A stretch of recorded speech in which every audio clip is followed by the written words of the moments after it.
Welcome back to Sarah's Spare Corner. My name is Sarah. I am the host of Sarah's Spare Corner. Sarah's Spare Corner encompasses gaming as well as arts, crafts, and various different forms of creativity. Additionally, I like sharing theories, concepts, and ideas as I am a philosophy major. And when I am not poor, I might travel places and I might post about it. I feel like that was like a huge tongue twister. Blah, blah, blah, blah, blah, blah. I'd like really consonate, like work on those consonants. So today we are watching The Craft and The Craft Legacy. This was a thought I had last year, but alas, I was too caught up on other projects that I was in the middle of doing. Keep in mind that I've got to do laundry and I have to go out and get my injection at some point. So if I just, seamlessly look different, it's because I did both of those things.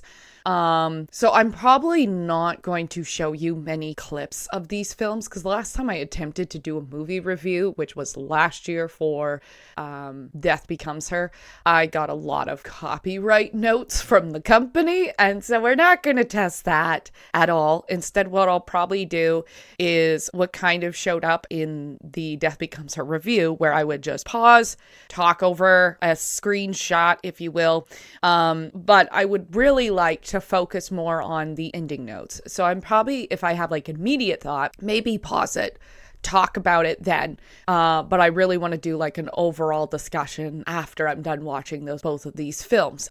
We're just going to switch over to the films now. I'm not going to give you like a very long introduction like I usually do. I don't fully remember everything that happens in this film, so there are some questions that will be filled. But even if it is the case that she's just simply scared of snakes, and yeah, that's it, I feel like that was kind of a premonition thing, like something that's yet to come. Someone who's at your door and they're wanting to enter, but not everyone who comes to your door is safe. I don't know, I could be reading way too much into that, so...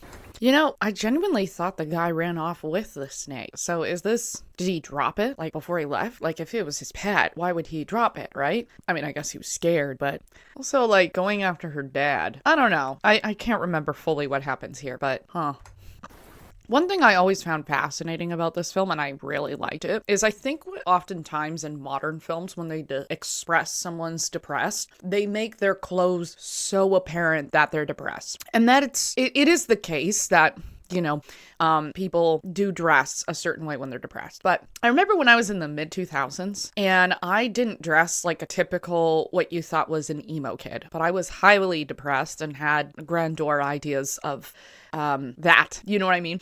And I did dress a certain way that reflected that, and I didn't wash myself very clearly. So you can see on the left, if you haven't seen this film, that particular character is very depressed and very self-conscious. I was very self-conscious as well, and I kind of dressed baggy clothes as well and really didn't shower very often as a 8th grader. But what I also really liked is the depiction of Sarah, her clothing in this film.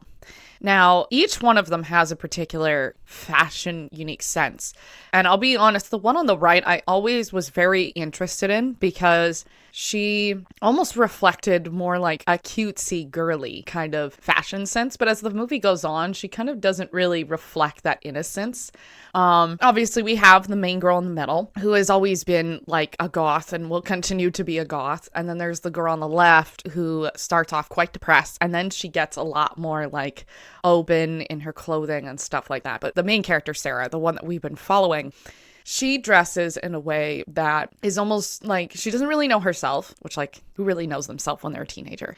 But she also doesn't really dress depressed, like you wouldn't expect it from her. And I think because of the way that film projects people who are depressed now, it's oftentimes like everybody looks like the girl on the left. Everybody. Or they look like an e-girl or a typical emo. Whereas like a lot of people who are depressed, they don't dress like that. Like that's why a lot of people say that you can't always tell who's hurting. Anyways. I like that they don't give us subtitles in this section because I'm so sick and tired of films giving us subtitles for every language difference. Now, the entire film is in a different language. That's a different story. Okay, so here we are. This is Sarah. Yeah, you don't know this yet, but a little bit of spoiler. She isn't like the best in her mind right now, but you can see her. She has really bland clothes, but she's still quite light looking. Like the only thing that's really dark and completely dark is her headband, but even then her hair is pulled back. Oftentimes with people in the films who depict people who are depressed, they have their hair in their face. Now, I was definitely one of those people. I always had hair in my face when I was, young and depressed. But for Sarah, the depiction of depression is still not fully there. Like, she's clean. She has a subtle bit of makeup there to define some of her features. She has a ring, a necklace. People who are, generally depicted in film as being depressed, they're always like stripped down to like baggy sweaters and greasy hair, like the other character we were talking about. But Sarah, she's not happy, and yet you can't tell. And I kind of like that because it is a little bit more real about reality of people with depression. There's different forms of expression of it. And this is how Sarah expresses it. Whereas in a lot of films, oftentimes we only see the one version of it. But that's not the reality of different personality and subjectivity of depression, right? Anyway, so here we have the first depiction of Sarah using magic in the film. You can tell she's kind of uncertain about herself because she's still hovering with her fingers over the pencil. And it's a good shot because, she's back in the class kind of just like thinking no one notices her. Meanwhile, we have the character who is a lot more depressed in nature. They're observing this. And that's partly because oftentimes people who are in the back of the class are observing other people. I know this is the case because that was me. And she's struck in an awe, which I admire because she had just read something that said that they were going to meet their fourth witch or their fourth coven maid, which you don't really know for sure what that means. But they just said that we needed to call the four corners and that we would meet our fourth soon. So here we have Sarah still hovering over the pencil, and it's something simple. So you don't really understand that, because everything just happens so fast in this film. Honestly, a brilliant film, and I like that. There is a lot of subtlety without explanation, which is nice. In this particular instance, Sarah is observing. She's unsure of herself, and at the same time, she's still practicing. I just remembered the middle girl's name, so-called leader of this pack is Nancy. And I remember correctly, and you'll kind of see this throughout the film, Nancy doesn't like potential overthrow of her rule. She's very strong into her power trip. So in this scene, it's why Sarah is being glared at by Nancy, because Nancy doesn't like the idea of someone taking over the power from her that she has over the other two characters. I totally forgot about this scene. So there is a portion of this, which we've already seen, where he's judging the girls. He's like, this one is crazy, this one's covered in scars, etc., etc. And throughout the film, we do end up meeting them, obviously. But we never have her address these particular assumptions with the girls. She never says, hey, I was told that y'all are kind of creepy. Instead, they kind of just individually talk a little about it, maybe about their shame and stuff like that. But she never says, hey, I was told this by that guy when I was sitting with him at lunch. And I kind of like that because I think oftentimes what films do now is they'll have the initial assumption that is told to them by a third party, right? So it's kind of like a narrator, if you will, telling the story about something that's happening. So the narrator gives you some information. This person, this person, this person kind of thing. And then oftentimes what happens is the characters will address it with the individual characters. So then you're repeating, and especially with film, that can be a bit redundant. So what ends up happening is you hear it the first time. This person has scars, this person's a weirdo, whatever. And then they address it with the characters again. I heard you're a weirdo. I heard that you have scars, etc., etc., etc. And it's a little frustrating for a viewer because then it feels like the writer is spoon feeding you, or the director, whoever makes this decision, right? Whereas in this film, it is addressed, but it's not like Sarah brings it up with these ladies. Instead, they decide to reveal this information on their terms, which is a little bit more natural because oftentimes, unless you're like me, and I will say that I am this kind of person who will just directly be like, let's talk about this. But most cases, people don't do that. Most cases, people are just kind of taking the information they learned and then they're processing it and they're thinking about it. Not to say I don't process my own information. I think I process and then I ask, because I believe that the ambiguity, I think that's just a word I made up.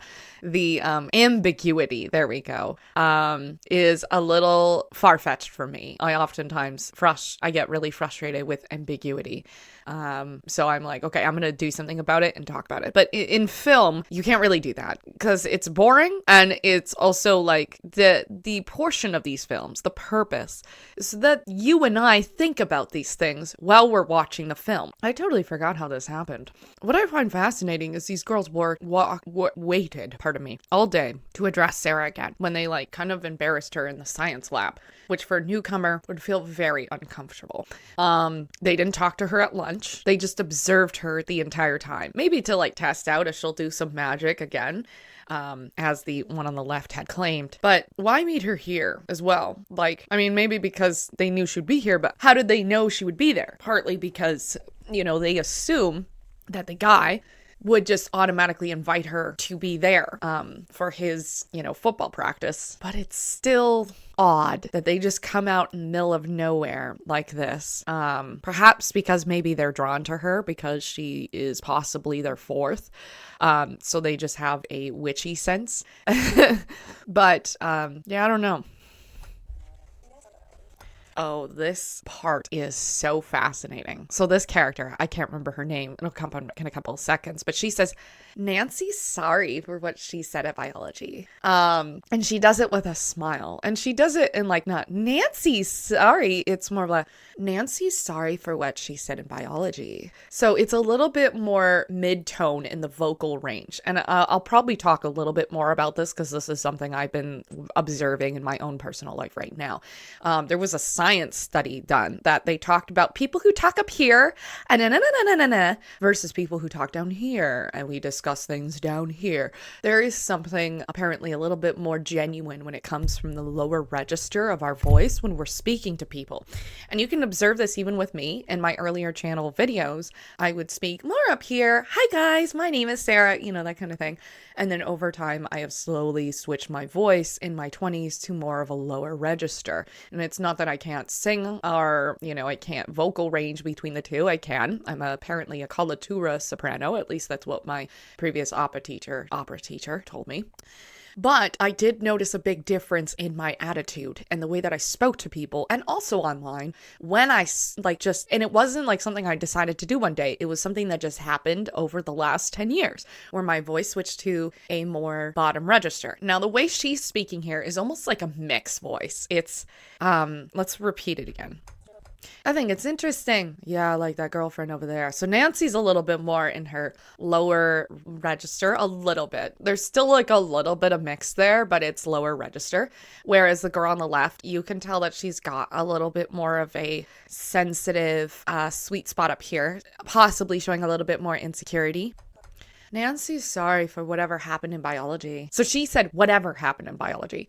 You were there, girl. You know what happened in biology. But she's playing coy. She's like, oh, it wasn't that big of a deal. Nancy's sorry for what she said in biology. Also, like, it's a little bit more mixed. So it's kind of like a deceptive tone. I'm not saying that mix is deceptive, but it's between the higher register. Higher register that tends to be like a little bit more aloof or perceiving a certain way to the public, or can be like a naivety or even its insecurity. Lower register is a little bit more confident, a little bit more absolute. And she's using a mix of those two. So she's saying, Nancy's sorry for whatever happened in biology. But she's like kind of leaning a little bit into it. Her head's leaning down. She's like, Nancy's sorry for whatever happened in biology. So there is and also the smile makes you think she's not actually sorry. Like, you don't really want to trust her, but her words seem nice. So you're like, okay. So it's a good introduction, I think, for this character, because I honestly would have loved to see more of this character in this film, and I feel like they did just cut out a little bit of her part.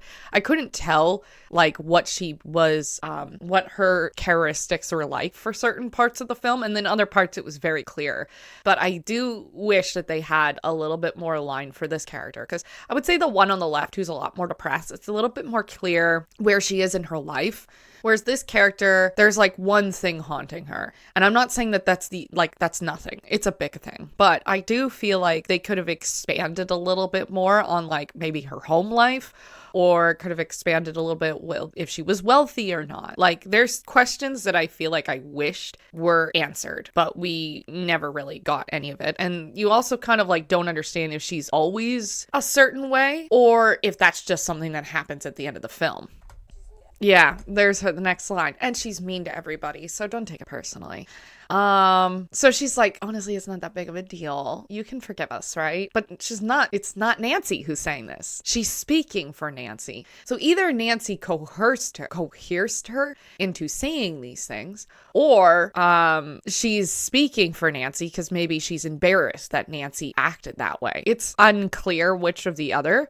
And I think maybe that's why I wished the other character, not Sarah, obviously, the other character got a little bit more speaking time, is because you kind of get the sense that she's a huge follower. Now, obviously, this isn't about the four girls. This is about Sarah. And the entire film, you start feeling like maybe the lead kind of, sways a bit. Like maybe it's about Sarah, maybe it's about Nancy. And there are portions where it switches back and forth. But again, I think we're watching this film from mostly the first person perspective. When you're writing a book or you're reading a book, there's either the portion where you have the narrator explaining the story to you like an observer from above, and then you are the embodiment, and the other version is the first person version, which is you're the embodiment of the character. You can hear their thoughts, you can understand their reasoning, and they're observing everybody around them. And so the entire film, even though it feels like the narration flips a bit, and you'll kind of see that, mostly this film is from the perspective of Sarah. But actually, if we are to observe this film regularly, I would say that as time progresses, it is more like the craft is observing Sarah more than anything else. So like we are third person, but not anyways. Rochelle, that's it. That's the character's name. Here's what I like about this film, and you can't really see it immediately, but everyone has like a tick. I mean, I'm not going to say like a specific tick, because obviously you'd be like Tourette's. No, especially teenager girls. People who are anxious, we do certain things that are like just like a form of like you're discussing, but you're kind of thinking. It's like a brain processing moment. For me, I always end up cleaning under my nails. Like I have a really bad habit of that. I just like don't like clean dirty nails. And so I just go on about this. With the teenager girls, and you'll see this more with teenager girls, not necessarily adults, because most adults grow out of it, except for me. They all have these little things they do. Like Rochelle, she's kind of biting her nail a bit. I don't remember what Nancy does, but they all have these like little things that feel more natural, because that is how people would react in reality. Whereas a lot of films kind of take away these, if you will, tics from characters, even though that is seen more commonly in the wild. Oh, here we go. So this is also just a good testament to good acting. So they just ask her, what's that? And Sarah just kind of like looks away, and she's like, and then I'm going to not say what she said because demonetize. I mean, I'm technically no followers anyway. I mean, not no followers, 290 followers, by the way. But there is a subtlety of acting here. And I really like this film, partly because of this subtlety. Kind of like how I talked about how the actors have like tics. Like I just did one now, like rubbing my nose. What ends up happening here is they say, what did you do? And she said, and then she says whatever she did. And we get a close up on Nancy. And we're just going to rewind for a second to see what that looked like. So we have Sarah, she kind of like squints because it's outside, it's bright. What's that? She kind of awkwardly is like, I said what I did. And now we see like Nancy kind of do this. Sorry. You can tell she's not sorry. But she can tell that she was like, oh, like socially, I shouldn't have said that. Not versus like, I'm actually sorry. She's like, oh, sorry. Like an awkward, I said that out loud. Awkward. Again, you're not quite convinced with her sorry because it sounds kind of more sarcastic. And so you can't quite determine what portion she's not actually sorry for. Maybe she actually is sorry that Sarah said what she said out loud. Or maybe she's like, I don't actually care at all that you said that. I just know that I'm socially not supposed to say that with newcomers. Sorry. But there's a lot of like hidden language there. It's like reading in the lines. A lot of this film emphasizes body language over written dialogue, which is something I really liked about this film, because a lot of film is like spoon feeding you the information. You don't need to try that hard. I'll get the ambiguity. Just like in film, I'm okay with ambiguity. Maybe not real life. But there is a thing here that exists, and this is what film miss sometimes. This part is so funny because this character she says, you didn't even do it the right way. But she kind of does it with, like, again, a lower register. She's speaking a little bit more lower register. This is something she's confident in. You didn't even do it the right way. And then she kind of smiles, which technically, to be fair, when you say the word way, your mouth goes out, way, you know. But she is still kind of smiling while she's saying it. You didn't even do it the right way. You know, there's a little bit of a lingering, like, I know something. And maybe this isn't something to be confident about, but she knows this realm of humanity because she understands it. And so it's it's a good portion of language dialogue that exists here, just because of her reaction. This is something she knows very well. And Nancy's response is even like, punk rock, let's go. So she's like, this is awkward. I don't want to do this anymore. But like, you prove yourself to be pretty, like us. So let's go. And then she accepts Sarah. Now you can see her putting her arm around Sarah. So on some level, she has maybe perceived that Sarah is maybe weak. Maybe I can control Sarah. So now she puts her arm around Sarah as if a buddy would, but instead it's more like the way a yoke would be on a cow in like the 1800s, like it's not for fun, it's for work. Even Sarah opens the door for Nancy. This film is so good because you understand a conversation of morality here. Now, it could be because these four girls have been shunned by society that they feel like they are owed something by society. So she says, everything in nature steals, And Sarah's like, that's out of nature behavior. That's not out of like choice. And Sarah recognizes that humans have a choice to be amoral.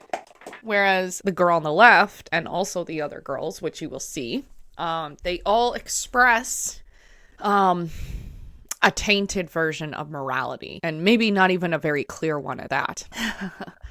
This shop owner is so fascinating because she says, are you going to pay for this? And Sarah's like, yeah. And then she's like, you're not like your friends. So she knows that the friends are stealing from her. It's interesting she does nothing about it, though. Oh, what an important conversation we had here. So Sarah's like, I've never read any of this stuff before. Like, I don't even know if I believe in it. And so then the shop owner responds, maybe you're a natural witch.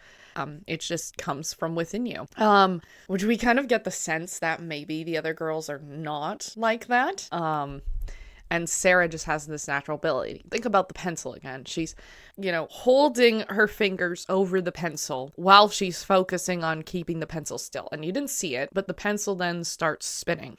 Sarah doesn't know anything about that. She just knows she has the ability to do something like that, but she's also like unsure of it because again, she doesn't know anything about it. So we end up seeing how this like reflects in Sarah over the next hour or so. Oh my God. The chances of this guy showing up again is so minimal. And he has a snake again. So Sarah's like, oh my God. He said, I have to talk to you, and I had a dream about you. In my dream, you were dead, he said. This is such a fascinating scene because the guy starts chasing out to see Sarah. And she's terrified of this guy because he's shown up with her house with a snake. And now he has another snake. And he says, I had a dream about you. You were dead. Like normal stuff anyone would be terrified about. And then she starts crossing the road, a very dangerous road, to which he starts following her, and he gets hit by a car. No way did he live through that. Or if he does, he's gonna be in a coma for months. Anyways, what's interesting is one of the girls starts laughing as they're running away.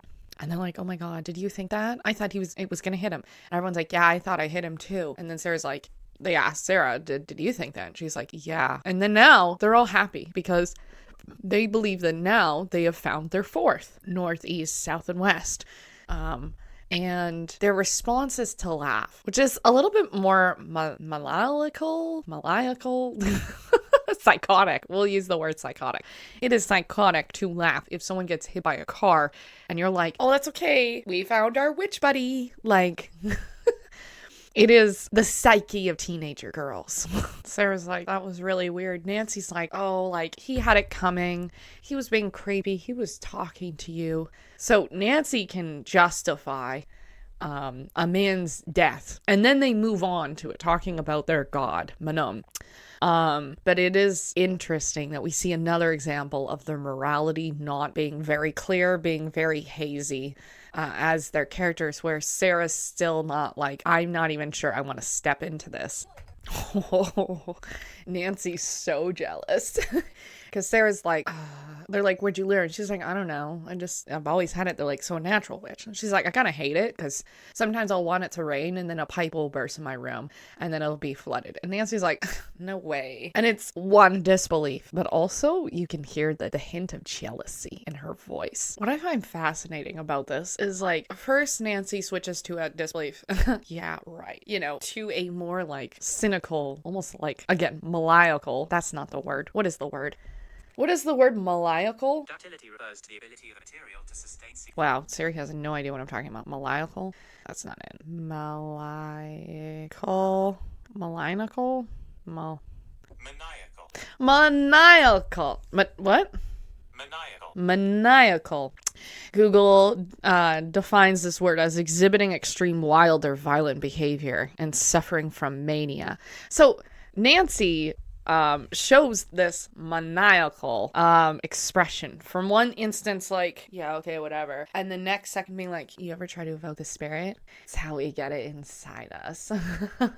Like, she's instantly switching from one emotion to another within a split second, and she exhibits this through taunting Sarah between, yeah, right, of course you didn't do that. That's ridiculous. No one can just do that. Because she can't do that. But then when Sarah sounds unsure about something, invoking the spirit into her, she's like, what is that? And she's like, it's like asking the spirit into you and he just fills you up. Like, just all this information, right? But she has this, like, again, maniacal kind of grin on her face. It's a little crazed. That doesn't seem safe. Because Nancy is a chaotic behavior. Nancy is a chaotic character. That's so interesting. So Nancy's like, oh, she's leaving. And then the other character, can't remember her name, the depressed one, is like, Nancy, we need her.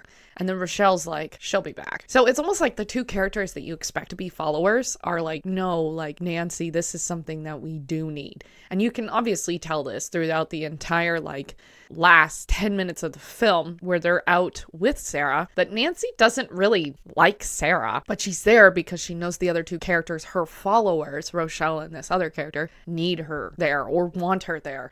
And she doesn't want to lose her power over them. Oh, such a good scene. For example, she says, are you mad? He says, no. Clearly he's mad. Oftentimes what happens when people say, I mean, it's not that his facial expression really fully lies, but oftentimes with people on their biological form, body language, it tells on them. So for example, when he says, no, you know, everything about his face says, yeah. The only thing he didn't do was no, you know, because sometimes our bodies, they lie to us. They say, no, what am I doing with my head? I'm nodding yes, right? So he didn't do that, but you could tell he was objectively annoyed, so he didn't actually mean that. I'm sorry. Now she's lying. I'm sorry. But that being said, though, she probably does believe that she's sorry. It just may not be that her body feels like she should be. Her response is so neurotic here because she's like, well, he is going around and saying you are the lousiest. Like, she's going a little bit more nasally. He's going around saying you are the lousiest, and even like a little bit of vocal fry. So she's objectively being annoying here. She doesn't even care that he's been going around saying those things about her. What she wants is for Sarah to react aggressively. She wants Sarah to be mad. She doesn't like Sarah, so she wants to piss her off. But I think it's also like she just doesn't like him. Like she doesn't like Sarah, but she really doesn't like that guy. So she also kind of just wants to see that guy fall more than she wants to see Sarah fall. Sarah's an interesting character because even throughout all of the women that she hangs out with, even with every single else person in this story, Sarah's the only person who actually has like real thought and real personality. Like everyone is portraying what they think is normal. And it's not about the actors. I like specifically just like the characters. Like they're all really good at playing fake people, all these actors, and they do it so well because every single one of them is on some level portraying what they think will either get them good in society or will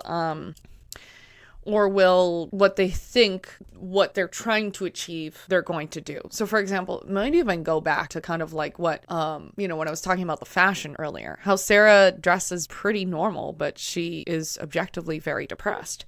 And it could, in a way, not to say that the other character is faking it, because she actually has a form of what she's why she kind of covers up what she does, and it's later discussed in the film why. But in a way, Sarah's the only one who like sees through everybody's like little petty acts or weird behaviors. And we'll see this throughout the film even more if I stop pausing it every 5 seconds.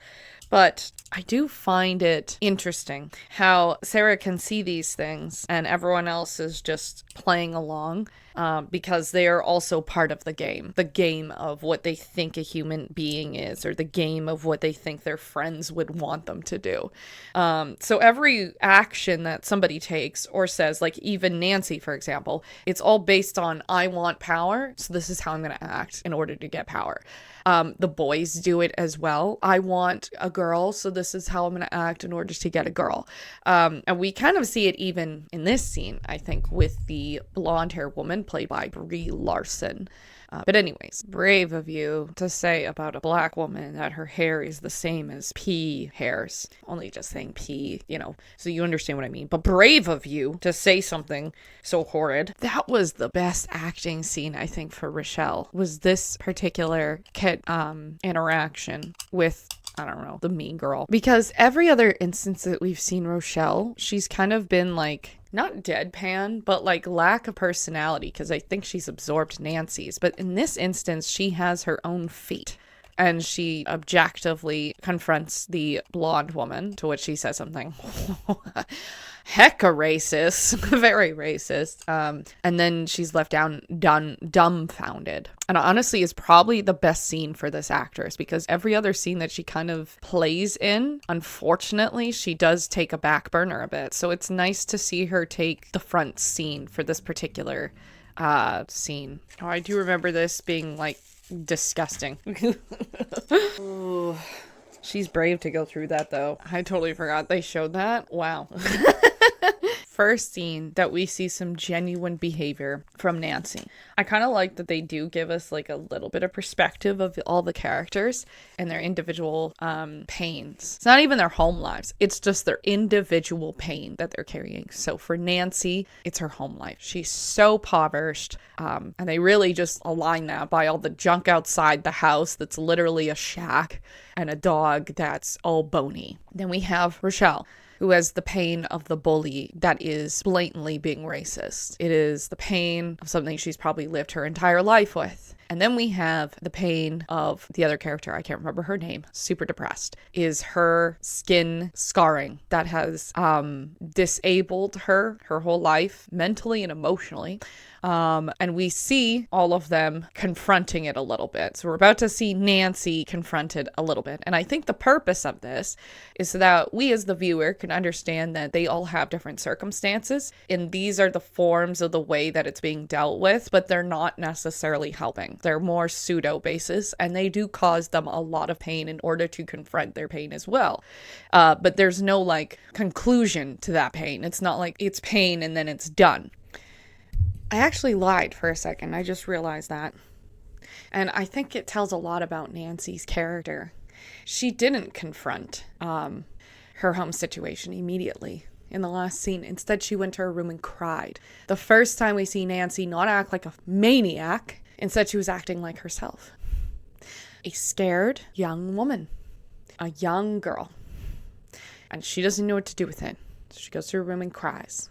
Whereas at school, in front of Sarah, in front of boys, she seems aggressive, like a maniac, because she wants to have power. Whereas Sarah doesn't do that. We did see Sarah and her pain that we saw a flashback for, which I will not show because of getting in trouble. But my point is that unlike the other two women that both hang around Nancy, they both confront their pains. The young woman that we see on the left, she goes in for the experimental surgery.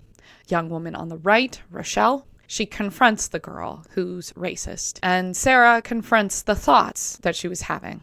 We don't fully know her pain yet, though, because, again, she's the main protagonist, so they're not going to give us all that information. But Nancy doesn't go after her initial pain. Instead, she goes to her room and cries. Which, there's no shame in that. But Nancy portrays an entirely different behavior in front of her friends than what the reality is that she has at home. What an interesting scene, because they're, putting a sword to their neck. Says, it's better that you rush upon this blade than enter the circle without perfect love and perfect trust. How do you enter? And then the other person will respond with perfect love, perfect trust. I don't know if Sarah actually means that. I know she said it, but I don't know. And then they all kiss each other. What I find fascinating is Rochelle and that girl that I keep forgetting her name, they kiss on the lips, whereas all the other girls kiss on the cheek. And I've always wondered if they are supposed to be in a same-sex relationship, but it's never verified. I guess because that's not the point, and they didn't want to make it like, well, of course lesbians would be in this movie, She asked for something really cute. I asked for the patients to not hate people who hate me. It's kind of beautiful. Really hard to do.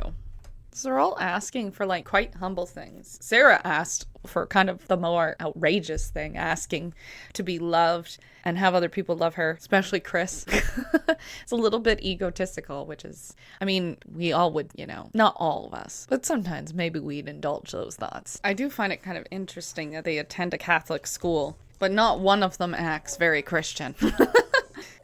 Nancy really doesn't like the power that Sarah has because it shows that she has more power than Nancy, and Nancy does not like feeling less powerful than others.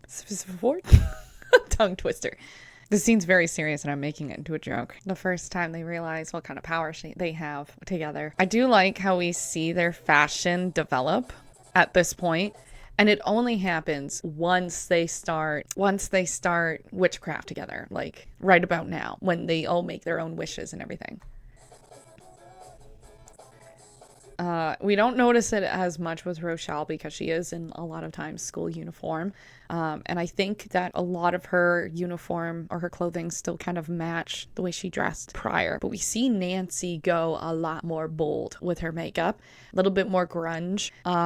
Character, I can never remember her name. She starts wearing more t-shirts, a little bit more pretty outfits. I don't know if she goes more grunge though. And we do see Sarah go in a darker palette. Yeah, they start dressing similar as well.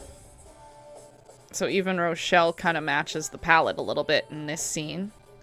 They're wearing upside down, or I think Rochelle's wearing an upside down cross earring. Sarah is wearing a little bit more grungy kind of clothing. Nancy's wearing a lot more heavy jewelry. Thought I saw a bug. They have shampoo for that. We do see Sarah, though, bond with Rochelle here, which is nice. That's so interesting because you can almost see Nancy wants to do something about it, but she doesn't actually know how. So she kind of just pauses and looks away she doesn't think it's going to happen. Whereas she's in a trance, meditating on these words. Oh, Laura, that's that bully name. Oh, and then she starts losing all her hair. And this is where they discover her lesions are coming off. Scarring tissue. It's shedding. The doctor's even I can't believe this worked. Here we go. She looks great. Oh, this is so fascinating because she's been asking Menon, meditating, make me as beautiful as I am on the inside. And because she's a very beautiful person at this point in the film, she became just as beautiful as she was on the inside. Now, it's partly because of Sarah's doing. Like, she even says this here. I know it's because of you. But it wouldn't have happened that way if it wasn't for the fact that she was already a very beautiful girl. Nancy's so mad. Puts in headphones, walks away. But I think Sarah kind of like wishes that whatever Nancy is wishing, that it comes true, because Sarah's a good friend. So whatever Nancy's like, meditating on, Sarah does it for her. I don't think it was ever Nancy herself. So they all start dressing a lot more grungy, which is not a bad thing. Make that clear. But they do dress more goth, a little bit more confident even. But Sarah's, I think, is the most unusual because you could tell she was dressing more bright. Maybe a little bit more unsure of herself, but bright. Whereas now she's going in a very aggressive tone, I would say. Oh yeah, and that's how I always was like, wait, maybe she's just bisexual or something because of just her response here. Oh, just like her hitting on this random dude. Oh, this scene's so good because if we rewind a bit, there's this conversation happening with Sarah and the shopkeeper. And then there's these two girls just being elusive, not paying attention, kind of the girls that would probably roll their eyes at you. So we see the girls kind of rolling their eyes at this older woman who clearly does magic because, of course she doesn't know what she's talking about. Meanwhile, she probably knows more than they think. They're probably gonna, oh no, they're grabbing things from like a familiar or something, or I don't know. What do you got, Nancy? A snake? Yes, there we go. So that guy's like carrying snakes and he's like, I had a dream about you. You're dead. And she's carrying a snake. So Sarah used to have hallucinations of snakes and bugs before she tried, what I will not allude to. And then Nancy says, well, the serpent is a powerful being and you should respect it, not fear it. Actually, did she say fear it? You should respect it. She didn't say not fear it because, of course, she believes in fear. Hear me. She's like, us? Well, at this moment, you haven't done anything bad. So here's what's interesting. We start off the movie with everyone having their own unique style. And everyone leans a little bit more on the darker palette of clothing. And something the shop owner said earlier in the film was, there is no good or bad magic because in nature it is all the same. But it seems as though they're definitely leaning a specific way, maybe not to the bad direction, but more in the darkness. And you can obviously see this more in their palette, which is off balance with the actual nature of things. So I think that's what's going on in the film right now and where we're going to see the film take us now. And then we see all these sharks dead. Isn't that interesting? Wasn't the girl earlier in the film yell shark? Which really made her off balance. And now we see a couple of dead sharks on the beach. Could just be a coincidence because, there was dolphins in here maybe, but the fact that they're all sharks is quite interesting. But it seems as though in order to gain the powers that Nancy did, that a lot of life had to be taken, not just the sacrifices that the girls brought. The other girls are wearing black though, whereas she's still wearing brown and still has a little bit of light color on her palette, whereas the other girls are all wearing complete black or dark brown. Whereas Sarah is the only one still resembling some light colors, beige undershirt, beige shoes, or brown shoes with white laces, for example. That's right. So the girl's name is Bonnie. And she says, I don't know what's going on with you, Bonnie, but you used to be a really nice girl and now you're basically narcissistic. And Bonnie bites back saying, I used to be miserable, so excuse me if I'm having a little bit of fun. But Sarah does have a point here because it is quite common with people when they decide to reject a previous self or a previous experience, they can come out with ego instead of the healing process that could have been done first. Like, I was bullied heavily. I'll never treat anybody like that ever again. But instead, she has decided to embrace the ego in this portion. And partly because of the power, but it's also technically a pseudo power because she knows that Sarah's the one who helped her because Sarah's a good person. Oh, so interesting. So very erratic behaviors by all of them. Except Sarah. Sarah seems to be the one that's like sobering up a bit. And I think all those dead sharks kind of helped. But girls in the back are just goofing, whatever. Sarah's like, well, what do they think about it? Nancy's like, nothing. They don't think. And they're like, ouch. And then they keep laughing. Because these girls have always been followers of Nancy. They've never really stood on their own feet or had their own opinions that weren't Nancy's. Or at least not within the realm that Nancy didn't touch. Like, for example, that girl bullying Rochelle. Or Nancy not touching the areas that Bonnie felt insecure about because of her skin scarring. But on other social realms, Nancy always controlled the responses and behaviors. And now Nancy's like, stop trying to take over them from me. To which Sarah's like, I'm not, you're paranoid. And Nancy's like, excuse me, paranoid? Which is, yeah, and they're like drunk in the back. This is a good way of looking at stuff. Nancy is a one way or the other kind of person. She's very much like, if you are doing this, then this is the result. There is no in between. This is the absolute, and the outcome will also be absolute. So either you are against me or you're for me. Whereas Sarah is more in the middle. Like, this entire film, she's been questioning, like, are these girls like trustworthy? And she starts opening up to them quite a bit as she wants to connect. But she's also starting to question it now because she is that more middle ground character. Whereas the other girls are kind of more yes women. They might have individual personality, but you don't really see it outside of Nancy's outshining personality. Oh, and this girl's just losing all her hair. She does seem kind of terrified by this, which is interesting. See, she's scared. But then on the other scene, she's like completely drunk with it. So you kind of think, does that mean she'll sober up a little bit? Will Rochelle like take a look in the mirror as you can see her reflection? Like, are you going to look at yourself? Yeah, see, now you're seeing yourself. But yourself is looking the opposite direction. He's not even really listening to her. That is such a fascinating line. He's smiling to himself. And then he's like, oh, that's so funny. I was just thinking about, I have no idea what I'm talking about. Because this does not reflect him in any way. And so he doesn't even understand how he's here and how he's saying these things. Because he has no idea what he's talking about because it's not even him. His real essence is mixed up in his love with her, which is obsession. Nancy is thoroughly embracing her neuroticism. You do see Rochelle even earlier. She was like, what have we done kind of thing, but couldn't even see her own reflection. Her reflection was looking away from her. Great scene. So possibly her true self has turned her back on her, or her once true self. But Nancy is neurotic and aggressive now.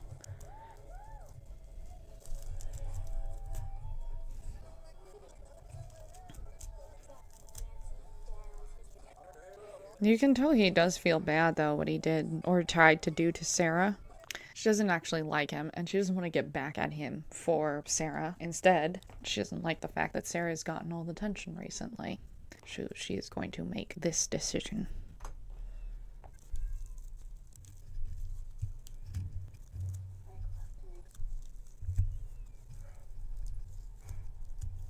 It's also like, first of all, this is a word that starts with R. Nope. But also, though, it is a great insult to her friend because she is using her image to do this thing to the other guy who just tried to R her. So, everything about this is just disgusting for everybody included. But Nancy is... Sarah is now dressed in a light gray jumper and a dark blue t-shirt. So now she is, again, we're going to that morality thing, right? Where the girls didn't have much morality, but Sarah always had like a little bit of sense of it there. We can see that Sarah is confronting her morality just based on the clothes that she's wearing, from like a very dark blue shirt that still harbors her pain or the behaviors that she's been exhibiting with her friends. Meanwhile, she's now seeing the light, if you will, or the light side of magic. That's a very classic Rochelle thing to say. We heard the police came to your house. They went to mine too. Kind of mimicking the way she was earlier in the film when she was like, Nancy's really sorry. She didn't mean it. She's mean to everybody. Here we go. Sweet dreams, Sarah. How have you been sleeping? Not that they don't know, because obviously they're the ones that are putting a hex on her. But, you know, throughout the movie, there's instances where you see these two particular girls maybe have a sense of personality, maybe have a sense of self outside of Nancy. But neither one of them want to embrace it. Instead, they want to be the followers, because this is the first time in their life where they feel powerful. And Nancy, having invoked the power of Nenon, and also they've known her for years, they would rather be under her thumb, because if they were friends with Sarah, they'd have to stand on their own 2 feet, and they're too scared to do that. Okay, so we find out that Sarah's mom was a witch, but Sarah has the most strong power that this particular shopkeeper has ever seen in anybody. So Sarah's a particularly strong witch, and she said that you do have the power to overcome those who are trying to harm you, but you need to evoke the spirit, to which Nancy, she was about to. She's like, I don't know if I can, but she started to, and then Nancy tried attacking her, or scaring her at least. That's a hella no for me. Now the cleanup crew for this scene.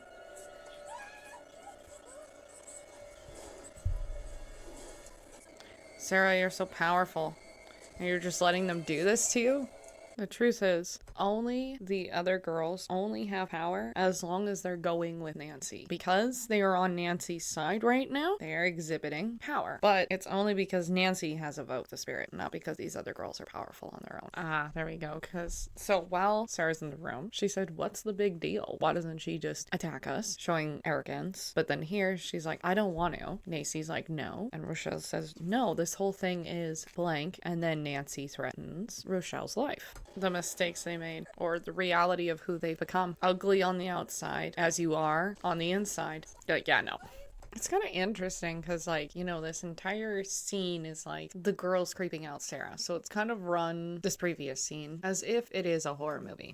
But in this location, or in this particular motion of the scene, it's almost as if now Sarah has turned the tables, and this scene becoming now a horror film for Nancy instead. Yeah, because Memnon in the lore of this film gave Nancy all the power that she requested, but she didn't do anything good with it. So it's not that this particular god that they follow is omnipotent, because he doesn't know how she would respond with all power. And now we're getting this scene. The serpent is a powerful animal and it should be respected. And now you're being possessed by them. And I hope she moves away from this town, because they are freaking weird. Their clothes are still kind of same, but like a little bit more unique to their personality, I would say. You know, I've watched this movie several times, and in the past, I was so confused why they approached Sarah. Was it basically just to find out if she still had powers or not? And I think there is some, reasoning there, but I think it's actually because now Nancy's gone, they don't have a leader anymore. And again, it's scary to stand on your own 2 feet, something that Sarah can do, but not something that they know how. So they're like, oh, if you ever want to hang out, like, Sarah's like, hold your breath until I call. Because Sarah wants nothing to do with that kind of their life, and even connect with them, because they tried to kill her, because they were followers and not thinking clearly and didn't stand up to Nancy. And as a follower behavior, when Sarah says no, they say she probably doesn't have any powers, because they're now mad that Sarah rejected them. It is quite interesting, though, that here they're like shocked that Sarah attempted to harm them. Now we are going to watch The Craft Legacy. And again, we're going to live react. I'll probably do some pausing while we watch this film in order to come to some conclusion. Don't mind me, though. I'm going to be eating for a bit. Okay, already I can see why I wasn't a huge fan of this film.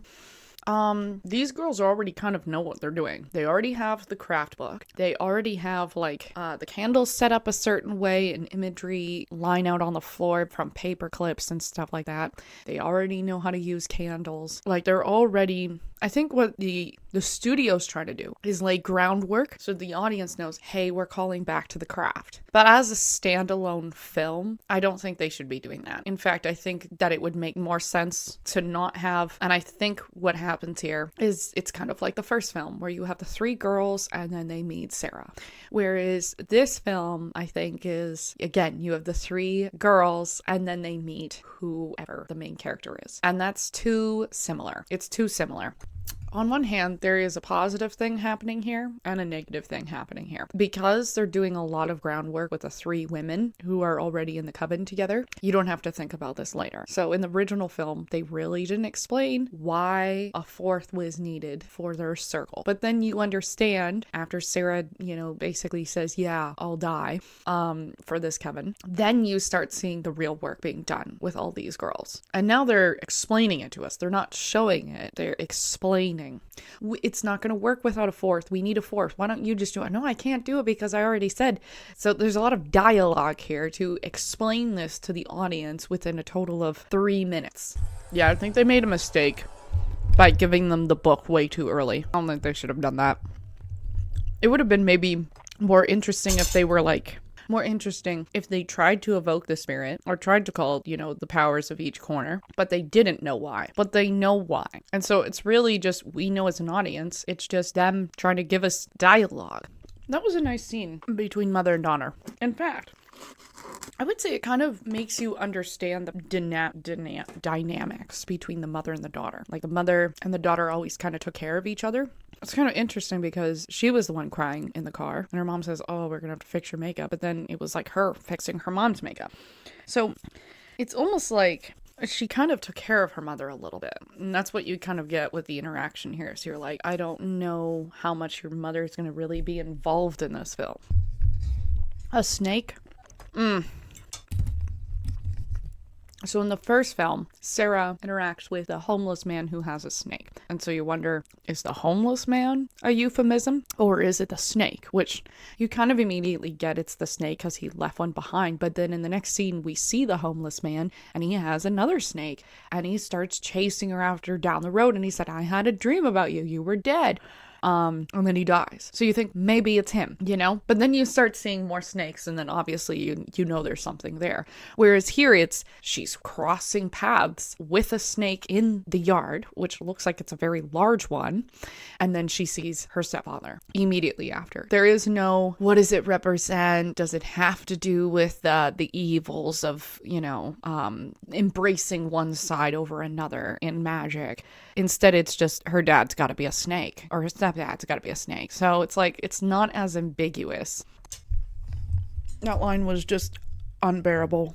He says, last time we saw you was at your turf. Now you're on mine. Home court advantage. Okay. If this was a basketball comedy movie, I think that would be funny. But this doesn't read as a basketball funny movie. Instead, there's a pause. And he's like, it's a sports metaphor. She's like, oh, these lines are not good. You don't need to explain that to the character. Also, like, why doesn't she know that? Even people who don't do sports know that that's a sports metaphor. Like, you wouldn't even know what they're referencing to, but home court advantage, those words in a single different sentence, you would know is a sports metaphor. So that just kind of felt like an insult to the viewer because it's like, you didn't need to explain that to us. Now, maybe what you're portraying here is that he thinks she's stupid. And so he is over explaining to her because he thinks that she's just, but it still feels lazy. I think if you're going to add a little off the cuff kind of comment, I think that one is just too goofy. They should have tried something else. Dad joke guilty. Ew. $10 says she wasn't even in that photo. I do like this interaction. This one's a better one where he's like, oh, you have a camera. That's cool. Do you mind if I take it? And she's like, oh, sure. And then he's like, analog. I dig it, you know? Like, this feels more creepy than home court advantage, which was just this interaction. He's not saying anything directly towards her. That's just a phrase that people say. This one's actual dialogue, and so it feels a little bit heavier, and you can tell that you already find him disturbing. Just based on oh, can I just take this? Great. Oh, analog, groovy, you know? This is something that I think a lot of people can relate a little bit more with than home court advantage. That scene, I had to rewind it because I'm like, what did I just watch? That can only be simply described as lazy editing. The F was that. That was a choice. Now, this is something that I think is typical of both movies, and I think it's fair to say that I can critique both of them on this. In both movies, when they depict like bullying behavior from males, the first movie is like the stereotypical guy making sex jokes, laughing at everything, whatever. In this film, it's portrayed with like just angry faces all the time, you know, not quite bumping into her, but brushing her shoulder, knocking the other guy's book down for fun. Those characteristics are like the way that Hollywood portrays bad male behavior and not necessarily how it's actually acted out in the wild. And I think that both films portrayed it because, again, it's Hollywood, so I don't expect it to be, you know, reality. But I think that it is the male bullying, the way it's portrayed in both films, you can kind of overlook it a bit because you're like, yeah, it's Hollywood, you know? But it's not necessarily like either one of them didn't do great in that department, I would say. So the stepdad starts fondling over his wife. Older brother says, that's disgusting. To which the mother, like, you can see that she feels like a slight moment of uncomfortableness and then looks at her daughter for confirmation. So she seems to rely on her daughter a lot for emotional support. To which she, like, you know, she frowns a little bit, but not like, I agree with him. Kind of more like a sympathetic frown. Okay, so they are leaning into the fact that the mother does take emotional support from her daughter. Because she's like, oh, like, thank you for being so cool about all of this. And then she's like, I'm not judging you, Mom. So, like, her daughter has been in the place of emotional incest, would be the word. Or the term, I should say, where she bears the burden of not only her own feelings, but also her parents, because her parent doesn't know how to regulate herself. First of all, what teenager boy would allow himself to be called Timmy? Okay, I'm telling you none, because they all insult each other over their silly little names. I know this because I have brothers. He would prefer to be called Tim if this was, like, natural. Timmy? Come on, I don't buy it. Also, like, maybe a couple of dudes might snicker, but most guys would not react that way. And I know for a fact that girls would not act that way. So it's kind of silly that everyone in the class is laughing. I mean, I guess there is the one girl in the front row that looks sympathetic, but she's still smiling at it. Not one of these girls offered her a tampon or a pad. Like, I don't buy it. Also, I get why she's embarrassed, because that's, as a woman, I understand. But, like, let me give an example. When I was a teenager, there was somebody in my class who, not this exactly, but something similar had happened to them. Nobody laughed at her. In fact, everyone was shocked. They were like, I don't know what to react. And then everyone was silent for 20 seconds after she left the room. That's a more natural response. Of course, they want to make it seem, though, they're introducing these other two characters, Timmy and then her stepbrother, as big, annoying dudes, like cocky dudes. I get that. But it's just not natural for that kind of behavior to actually happen in the wild as it pertains to women's menstrual cycles.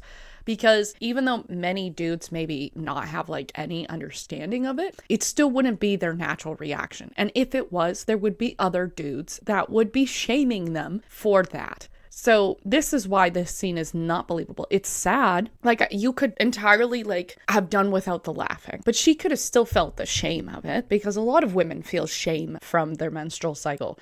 So they could have, you know, instead of taking out the laughing, they could have just been like, one guy was smiling to himself, Timmy maybe, and she could have left crying, sure. But, like, the laughing could have just not been here, I think. Also, here's why it's not believable, okay? There is so much blood. It's on her hands. She would have known if it was leaving her. Like, as a woman, I'm just saying, you know.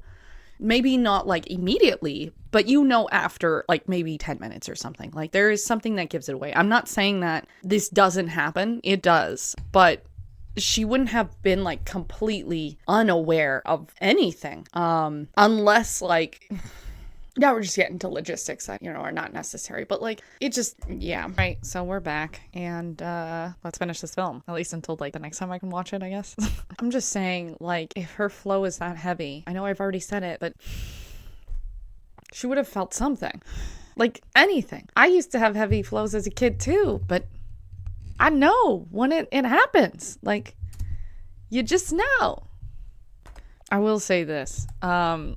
When I first watched this movie, I was like, are they gonna do like a weird step-sibling romance? Because it might be a little bit more edgy. No, they didn't do it. But I am paused at this very unique moment. Utter bullcrap that she has this necklace. It's too convenient. That scene was as cringy as I remember it. If you haven't seen this movie, the main character, still don't know her name yet, catches one of her stepbrothers looking at, and when I first watched it, I was like, is he watching like R-word stuff? No, I'm pretty sure he's listening, or not listening, watching just classical, stuff. And this is going to be important because I will end up bringing it up. This was never addressed the rest of the movie. It makes no sense they threw this in here. I'm not joking. No, I think the whole point was maybe to show that the main character was feeling uncomfortable. Maybe she felt like he was a creep or something. But I think that's not very clear. Like, what was the purpose of all that? I'm not gonna lie. Yeah, that was my color problem for sure. That yellowness, like, made me look really weird. Again, snakes in her brother's room. Bad analogy. You're about to tell me this complete newbie knows nothing about witchcraft, just has the ability to push someone against a wall. Like, Sarah knew nothing in the first film, and it took a lot of concentration for her to balance a pencil. But this queen over here can just naturally push people against walls. It's too easy. It feels like they started her halfway through the race. You know what I mean? Like... I hated this scene the first time I watched it. I hate it now. Now, maybe it's because I'm not a teenager anymore. And so, maybe I'm just old and decrepit. I don't know. But this feels very fake to me. The way the girls just like slide across the hall and they're like, oh my gosh, and they do like these goofy voices. I do goofy voices too. I'm not saying that's not believable, but I think what's unbelievable about this is that they're still in school after hours. No, that doesn't work because, technically they could be doing sports or something, right? School isn't that that goofy. It doesn't make sense she was in detention. It doesn't make sense that the teenage boy could like Timmy. I don't know. No, you know what doesn't make sense is how she can hear their voices. This was not in the lore of the original film. In fact, the only case that it is shown is when Nancy gathers all the powers of Memnon, to which then she can read Sarah's thoughts. Only then Sarah can even read anybody's thoughts, and Sarah was the more powerful one. So now it's like, what do you mean? Something that is very clear to me through this particular scene is that the film was kind of written as if it wanted to not be a comedy, but ended up coming across as a comedy. Partly because of the, the little quirky music playing right now and like the over the top way that the characters are acting right here, for example. I'm just going to turn it down on my side so you can kind of see just like a couple of their facial expressions kind of reads as almost like a comedy.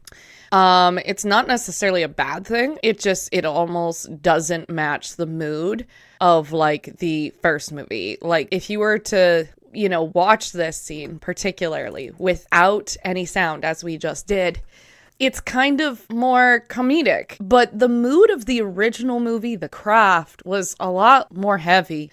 Not to say the girls weren't quirky, but they never tried to be funny. Whereas all these particular girls, they're more light, they're fun, they're comedic. And it's partly because the original film was more... about the individual girls and their individual pains.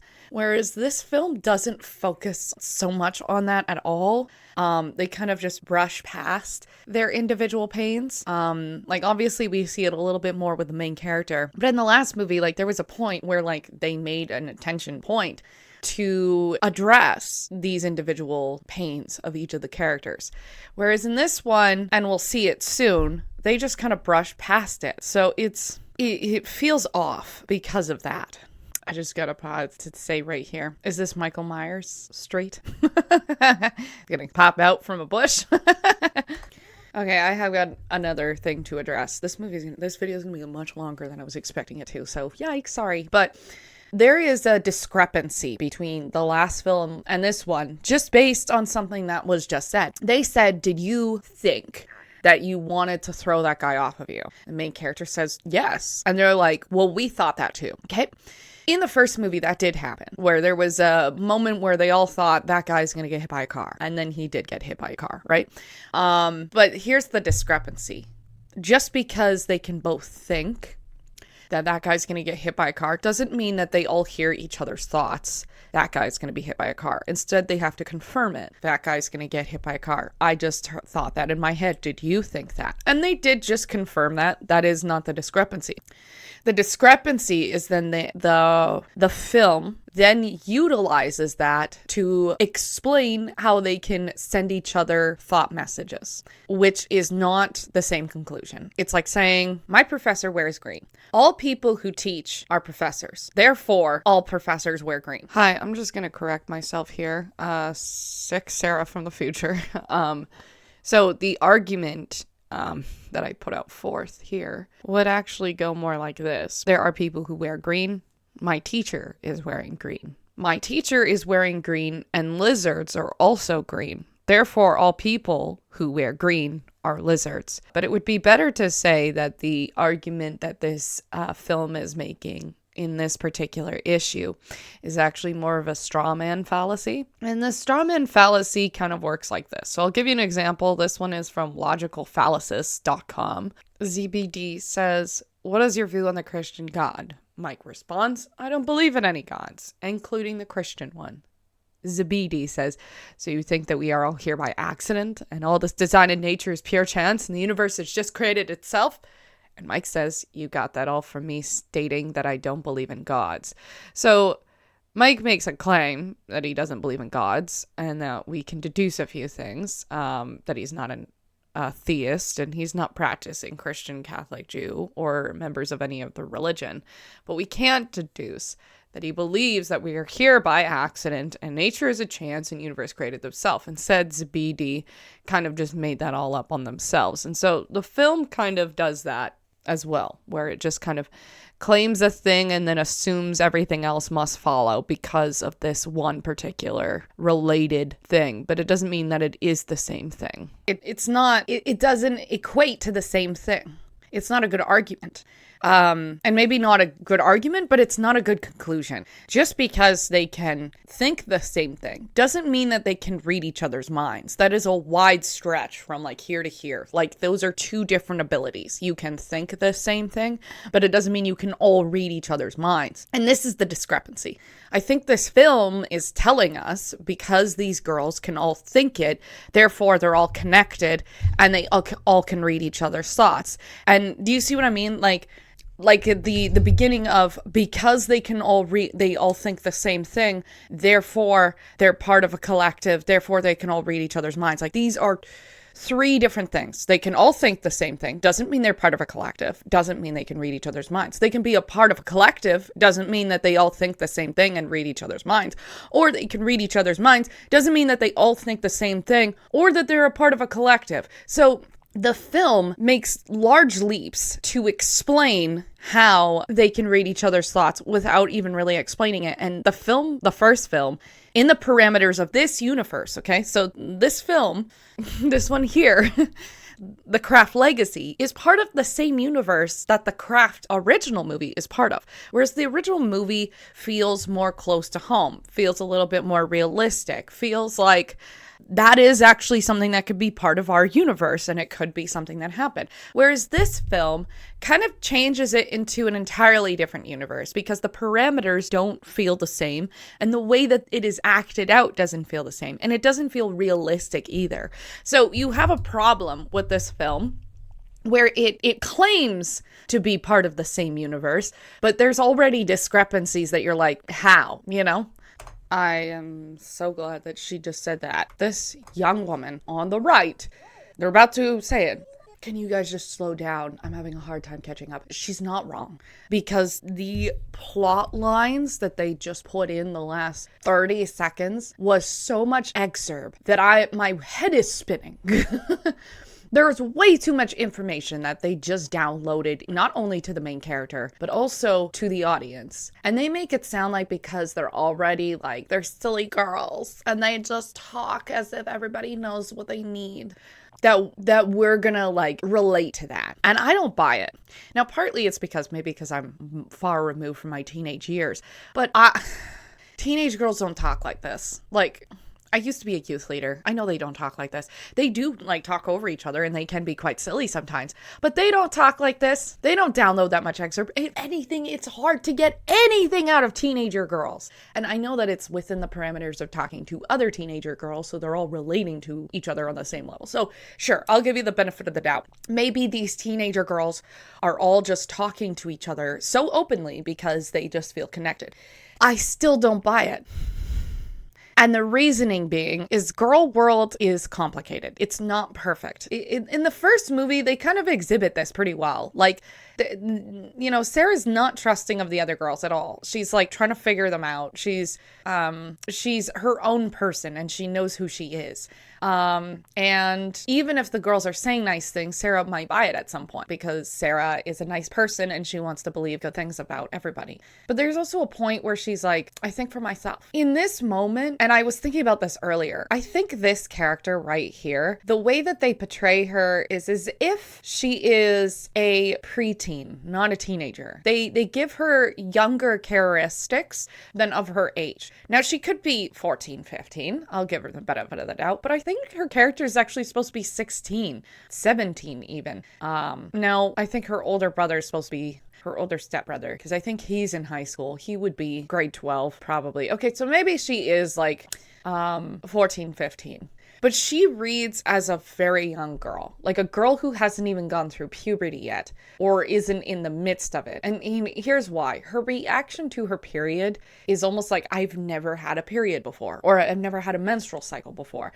And that's not the case. I know it's embarrassing to bleed through your pants. Like, I've never had it happen when I was a teenager. I definitely have had it as an adult. So I'm not saying I'm fully aware of the ramifications of the embarrassment from it. But like, the way she responded was, I don't know what to do with it kind of thing. Like, I know it's because she just bled through her pants and everything, but I don't buy the reaction at all. And she responds as if it's like one of her first periods ever.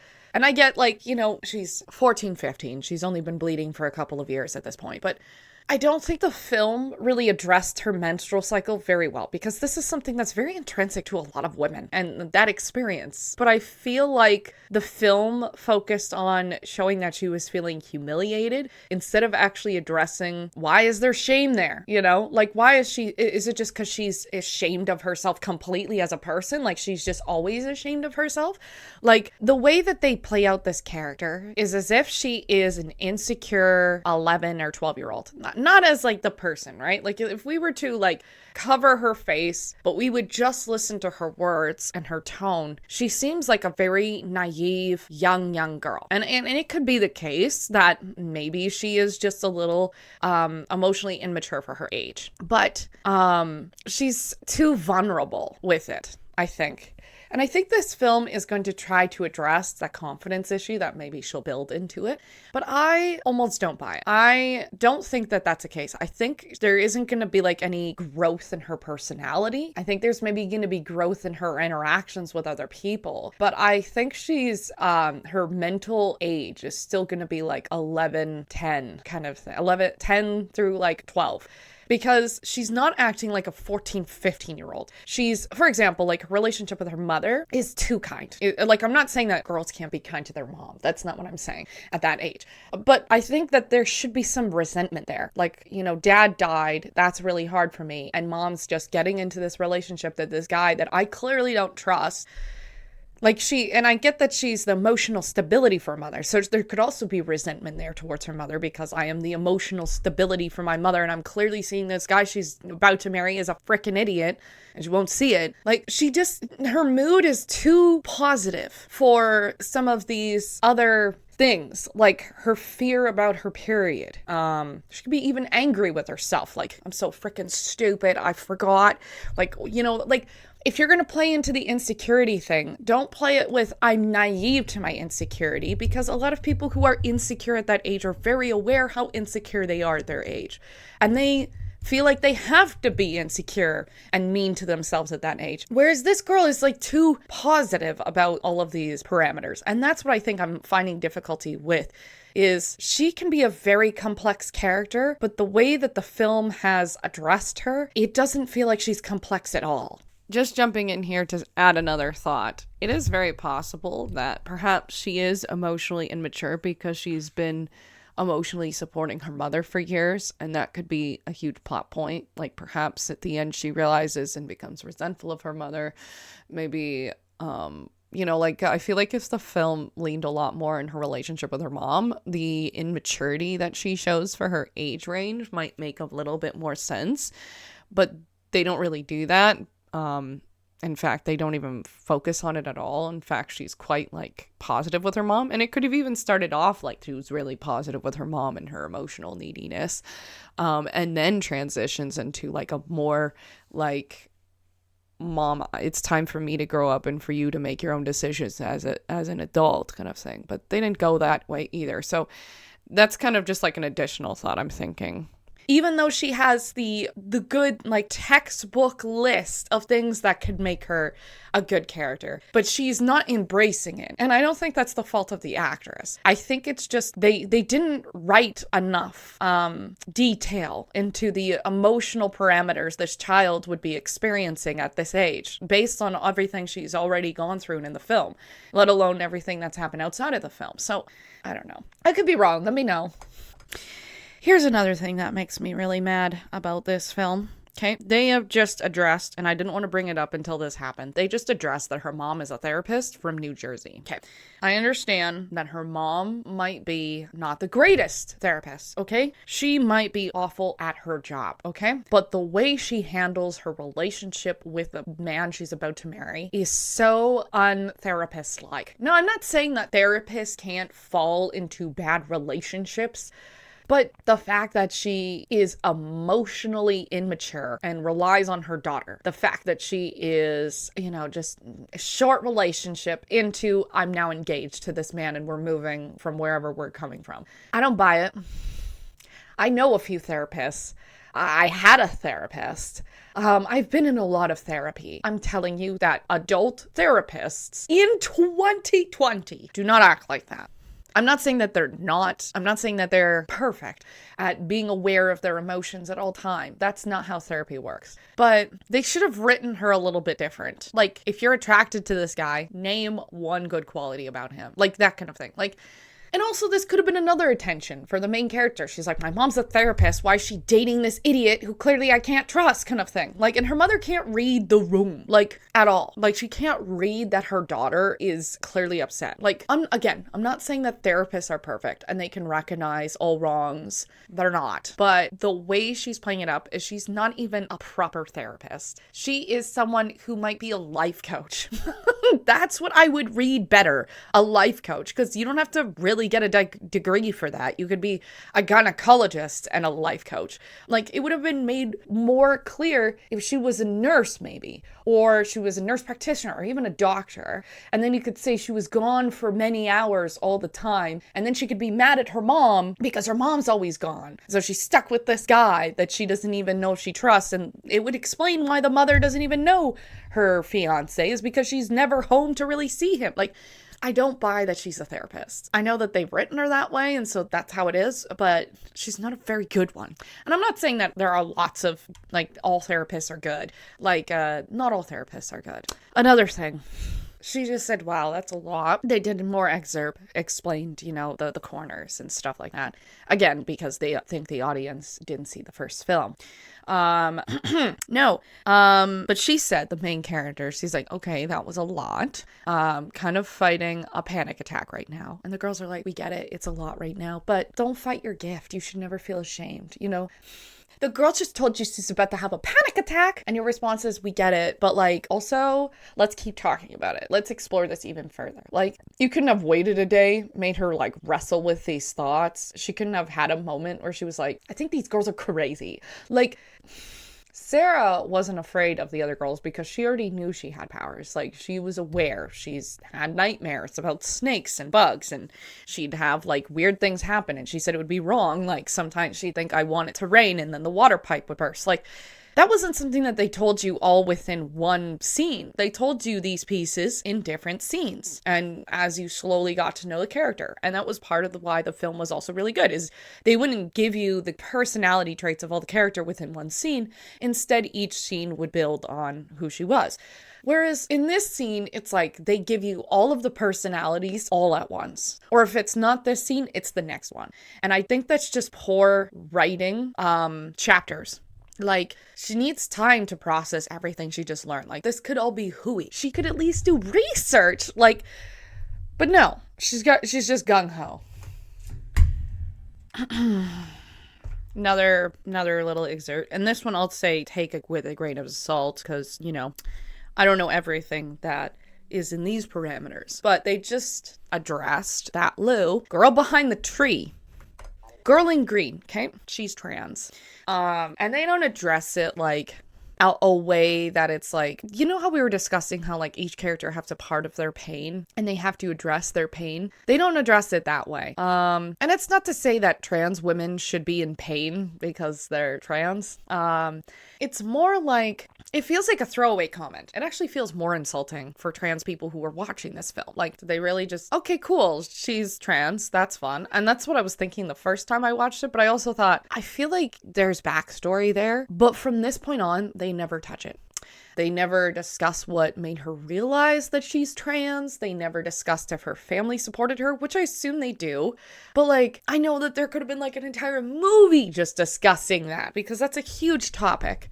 But the way that they did it here almost felt like the experience of going through transition for any woman, any age, especially for a teenager girl.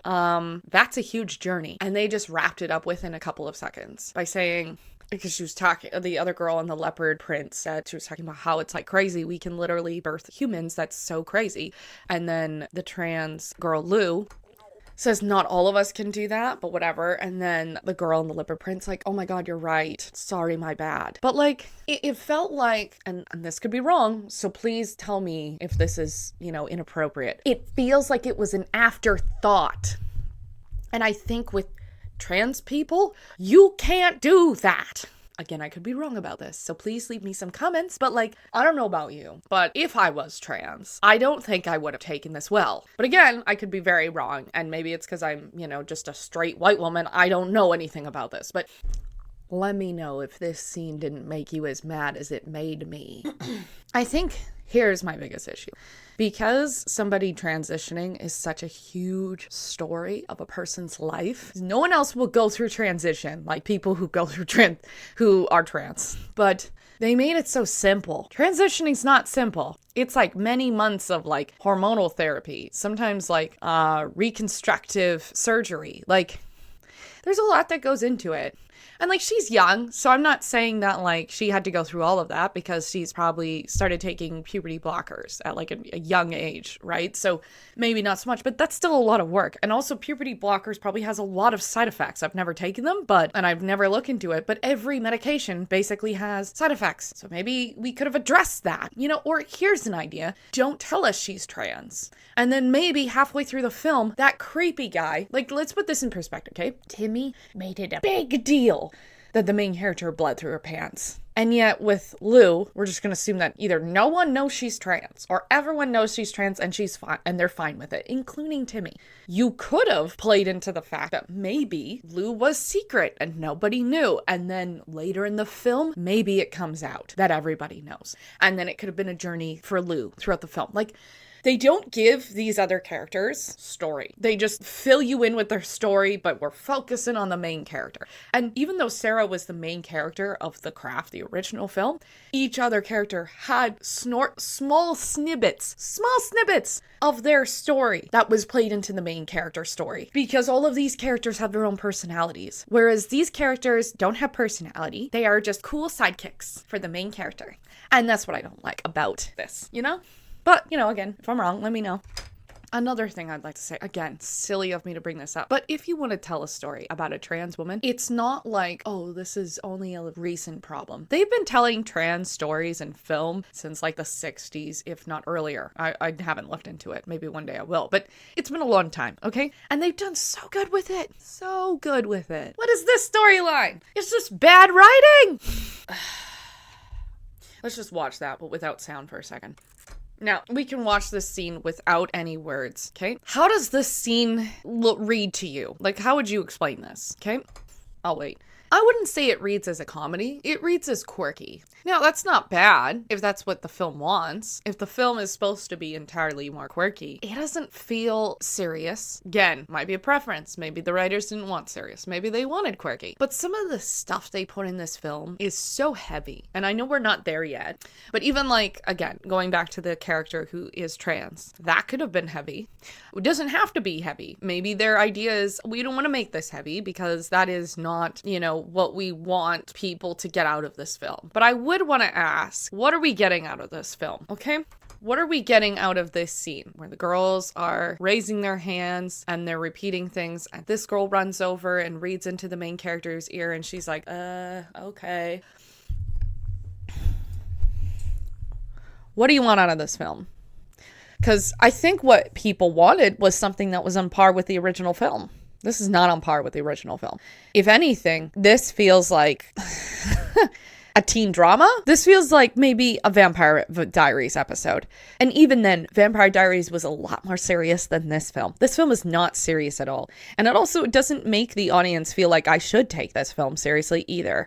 But I also know that that's not the case for the person who was writing this film. And I know that because I watched an interview of the person talking about this film. But I don't take it seriously. This last scene, they're all like, you know, supposed to be connecting on a womanhood level in this spiritualism, okay? This is the main character's first entry into witchcraft for real. And it made it feel like a joke. This is what I don't like about this film. Is it just the way that the first film addressed witchcraft was more like, people are going to think we're weird, you know? Whereas in this film, everyone's like, well, it's 2020. Everybody's doing witchcraft, which to be fair, it is 2020 and a lot of people were doing witchcraft, but it doesn't mean that everyone's still chill with it. There are plenty of people who are not chill with witchcraft. Instead, this is never addressed in the film, from what I understand. It's just like a group of girls that everyone's like, oh, they're weirdos.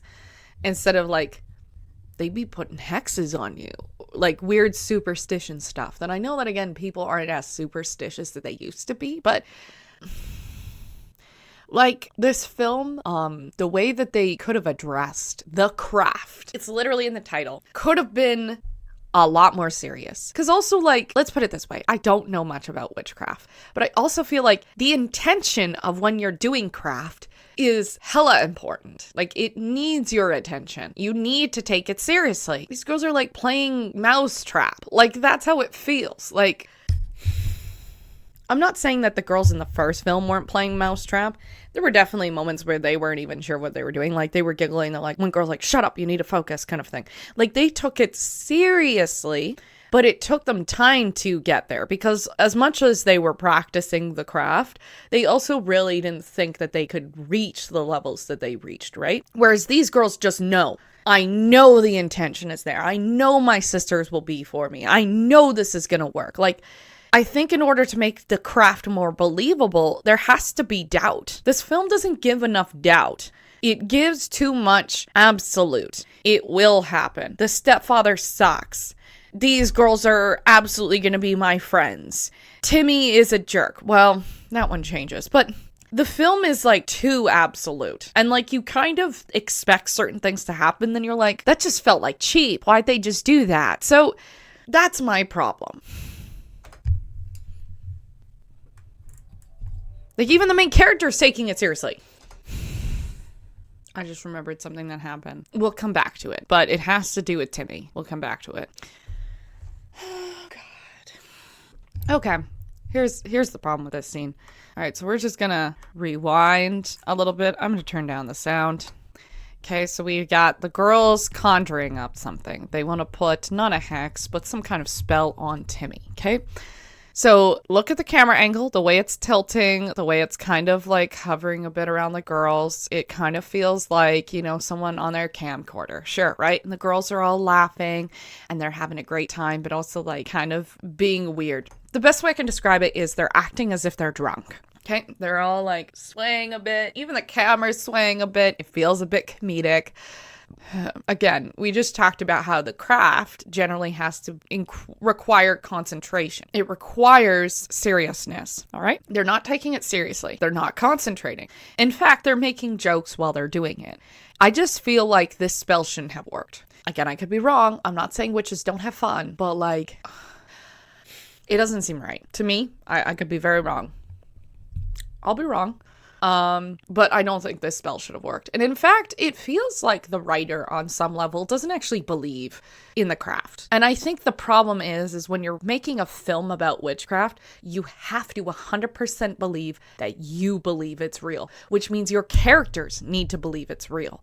It doesn't feel like these girls believe it's real. They feel like it's like again, playing mousetrap or something. Like, it's a casual thing, but it just so happens that they sprung luck because maybe all these girls are super powerful. Like, it just feels too, like they're doing over top quirky teenager, whereas quirky teenager needs to be more in spurts. This feels like the entirety of any conversation they have with each other is just quirky. Like, I don't buy it.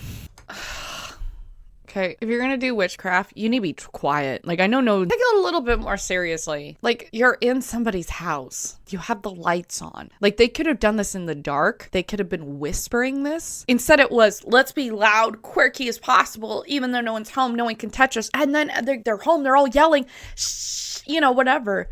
That's not how this would work in real life. It's too quirky. Okay, so I'm back again, and this time I have pie. One of my roommates was like, do you want the last piece? I was like, heck yeah.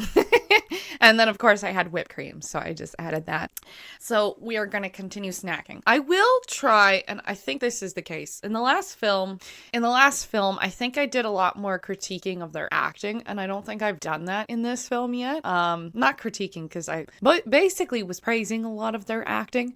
I don't think I said anything inherently negative. I do have thoughts, though, so we'll talk about that later, but I'm going to try to focus a little bit more on acting. It's a little bit hard to gauge because it's not necessarily that the acting is bad. I think it's just because the script was a little bit over the top, that the acting seems like it's wrong, but it's actually appropriate for the lines that they were given. Anyways, you know what this film feels like it's trying to be more like? It feels like it's trying to be more like obviously a lot of modern teen films, they do like this like slow-mo music play over. It's kind of sounding a bit like the 80s because of the heavy synth.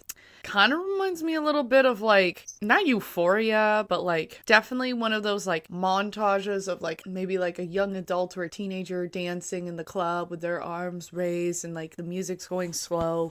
Like, it's more like feel good. Okay. Lisa is a slut. That's interesting. This montage they just did makes no sense. Is a lot, okay? So they're showing that they can do the light as a feather, stiff as a board, okay? The first movie, they all had to really concentrate, even though they were all really powerful witches.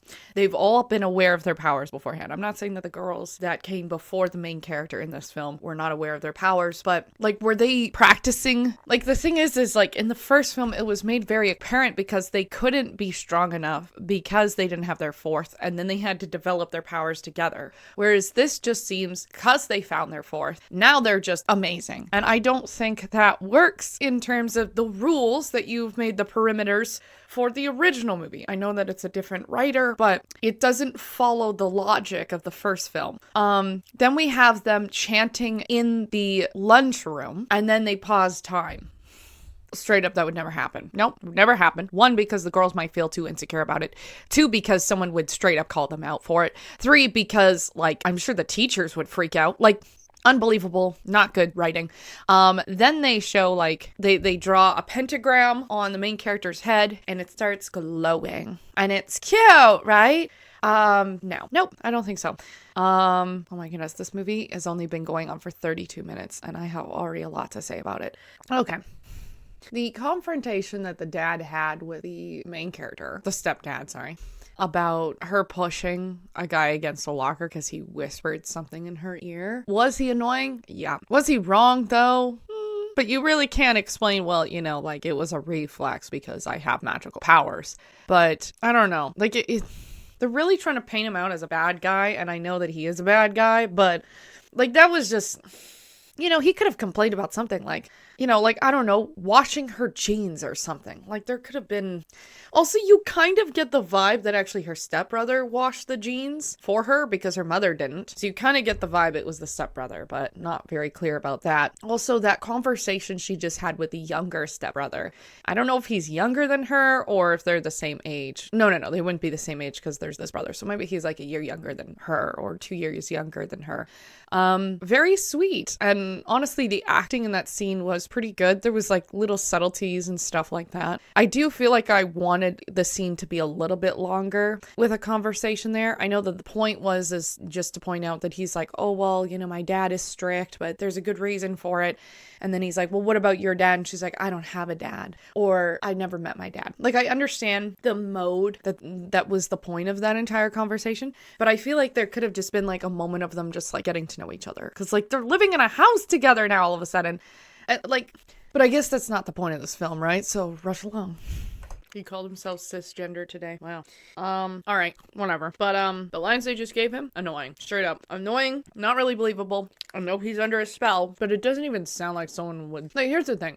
In the first film, the parameters were whatever you put out will come back to you 3 times. That was in the first film. So I just want to know, is the 3 times as he's just being cringy, you know? Like the other guy was just obsessed and like almost got violent with Sarah. Whereas like, if anything, this guy should be an emotional wreck and like crying all the time. Like, that would make more sense. So like, they asked so that he would be more in touch with his sensitive side. So his sensitive side 3 times plus just means he's woke. Like, it needs to be extreme. He's just annoying. He's not extreme. He needs to be extreme 3 times. These girls are dressed as if they were 8-year-olds in the early 2000s and they got glitter from Dollarama. Like, you can't convince me that teenager girls who are witches would dress like this. Unless I need to Google this. You know what? I'm Googling this. Because, are you kidding me? Honestly, I'm getting a lot of television shows, so I think I might need to go to, like, frickin' TikTok or something. Or, you know what? Let's go to Instagram. Okay, after doing 5 seconds of scrolling on, you know, Instagram, absolutely now a professional expert in this area. They might have eccentric makeup, and they might be a little bit more maximalistic, but they don't do them together. Like, especially teenage witches. I think most teenage witches, I think that this wouldn't make sense. You know, this kind of goes back to what I said earlier of how I feel like the main character was put into a position where she acted much younger than her actual age. That's how I would describe their dressing right now. It's like, it's just out of pocket. Also, this blonde chick is about to make a joke about the girls' period. I'm gonna be straight. It doesn't matter how mean that mean girl is in your class. She won't make fun of you for your menstrual cycle. At least not Lily. That's her name. Here's another thing that doesn't correlate. Just because you are more sensitive doesn't mean you're aware of why you do what you do. This will show up, I know it will, throughout the film at this point, because I think I remember thinking that doesn't make any sense for the parameters of this film. There are a lot of people who are sensitive, but they are not self-aware. Self-awareness doesn't correlate with sensitivity. And you know what? I will also say this. Empathy requires intellectualization. You need to be aware of behavior and you need to understand behavior in order to really fully be empathetic towards other people. Because empathy comes from first our own feelings, right? I feel that this person's feeling this way. I think this person's feeling this way, right? But if you reason through what you're feeling and you're able to distinguish, that's my feeling about it, that doesn't necessarily mean that's the way that person's feeling about that. So even though he's like, you know what? The way I was talking probably has something to do with power. That was really immature of me. Doesn't make any sense. It doesn't make any sense that he knows this. He has been 2 days ago, like completely delusional, mean boy. And now all of a sudden he has intellectualization. No, it doesn't work like that. If anything, he should be an emotional wreck because he's still delusional. And we kind of saw this in the first movie. The guy that Sarah put a spell on and said, I want him to like me.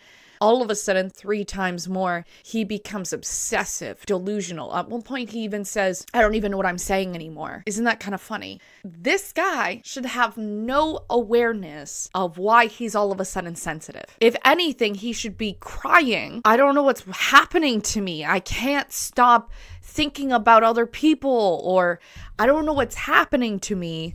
I can't stop crying. Like something that would make a little bit more sense in this area. I'm not saying it's a bad thing. I'm just saying that the spell that they put on him doesn't correlate to whatever is happening over here. Okay, to be fair, that line was cheesy and I'll believe that one a bit. He's like, anything, I just really want to dance. Like that. Here's also what I find is funny, okay? The girls have exhibited like almost not even eccentric, like psycho hyperism. I know that's not proper term because psychoism is like really bad, but like they're like unnaturally hyper, okay? In the parameters that they've shown us. But all of a sudden, this film has become serious for 3 seconds. And I almost don't want to believe it because I'm like, he could have said, if anything, I just want to dance, Like he could have said it like that. But instead he was like, if anything, I just really want to dance. And it feels so not on par with like the montage we saw of the girls like connecting with each other and being like fun and goofy. It's just not equaling. It's not like the same equation. The mood of this film feels like it's just a roller coaster. One moment it's like, let's be this quirky teenager film. And then the next moment it's like, let's get real. And it doesn't feel believable because of just the switching happening so fast. Like at one point you're like, I feel like I'm supposed to be laughing, but I don't really, not finding it funny. And then there is the mood where they try to get serious with you. And then it just like switches instantly. And it feels like you're getting whiplash from just how fast the mood of this film is switching. Like at least like with The Craft, there was the original one. There was like moments of humor, but it was still like a serious mood. Whereas this film feels like it's trying to lightly be moody and then mostly quirky. And it's not working. I honestly feel bad for constantly pausing this because I have notes every couple of seconds. But this is cheesy. It's so ridiculous. At least like in the first film where they had, the guy had his love poem put on him, and he was acting like a little puppy dog to Sarah. It wasn't like all the girls walked in together, No, it was Sarah and it was Rochelle and it was going to mass and then they told him to sit down and the other girl, like obviously Nancy, was annoyed. This just feels like, how do I describe this? This feels like Mean Girls. Like, this feels like it's trying to be 2020's version of Mean Girls, but with witches. Wow, it's ridiculous. This is so ridiculous. Also, why do they gotta do slow-mo? Don't get me wrong. There was one scene where the 4 girls in the first film were walking together, and it was one of the scenes where it looked like all their fashion like had finally like kind of converged. And it was a slow-mo of them walking. But they didn't do as many slow-mos as this movie. This movie has so many slow-mos between dancing montages, between them practicing magic, now them walking through the hall. Like, it feels cheesy because of how many slow-mos there are. You've done one too many, friend. Like, and this is even worse because now we have this boy who's very clearly been a jerk, you know, and probably like kind of mentally a 5-year-old. All of a sudden he's self-aware and he understands all his emotions. And now he's like, I'm not going to feel ashamed to be around these girls. If anything, he should be ruining his friendships right now because he's an emotional wreck, not because he's so confident and so self-aware. Like, again, the rules of the parameter of the craft is anything you put out, it gets taken back to you 3 times. If anything, this is just like a 1-to-1 equation. Or it's like I want a -1. And they're like, sure, we'll give you a -1. Like, it doesn't make sense in terms of the rules of the craft. Again, he's being cringy. And I think the normal reaction would be like, stop talking, you know? Instead, the girls are like, yeah, we really like it.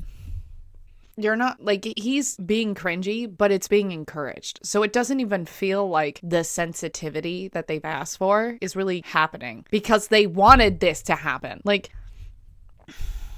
everything gets mixed up with magic after a while. This doesn't seem to be showing that. If anything, maybe he should start bleeding. Like, I don't know. Like, this doesn't make sense. The bro ditches his bro to go hang out with girls. Now, I'm not saying that's the issue. What I'm saying is the issue is if I invited a friend over and they went to go hang out with my step sibling for like an hour when we had a science project to do. I mean, now I'm just nitpicky, but like, this scene was the scene in the movie that on some level redeemed the rest of it for me.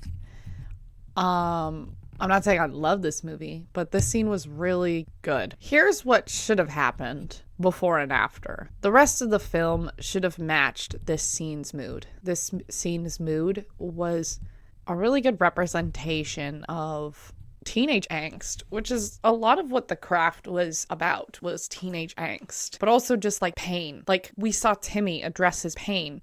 What I find interesting is none of the main girls have really addressed their pain, like in a way where you have a moment with them about it. You know, like Nancy coming home to her mom with that really awful boyfriend. And then instead of Nancy like addressing her pain, which is the awful man, instead she goes to her room and cries. You know, this moment makes you pause with Timmy while he's addressing his pain. Sorry to interject again, but I figured I was thinking about it while I was editing, and I realized that one of the biggest blunders this film does is that they had Timmy address his pain, but they didn't have any of the female leads address any of their pain. You know, we kind of brief over it between, it says Lisa is a slut on her locker, and then we have the main character's emotional immaturity mother. And then we have the other 2 characters that really we don't get much from.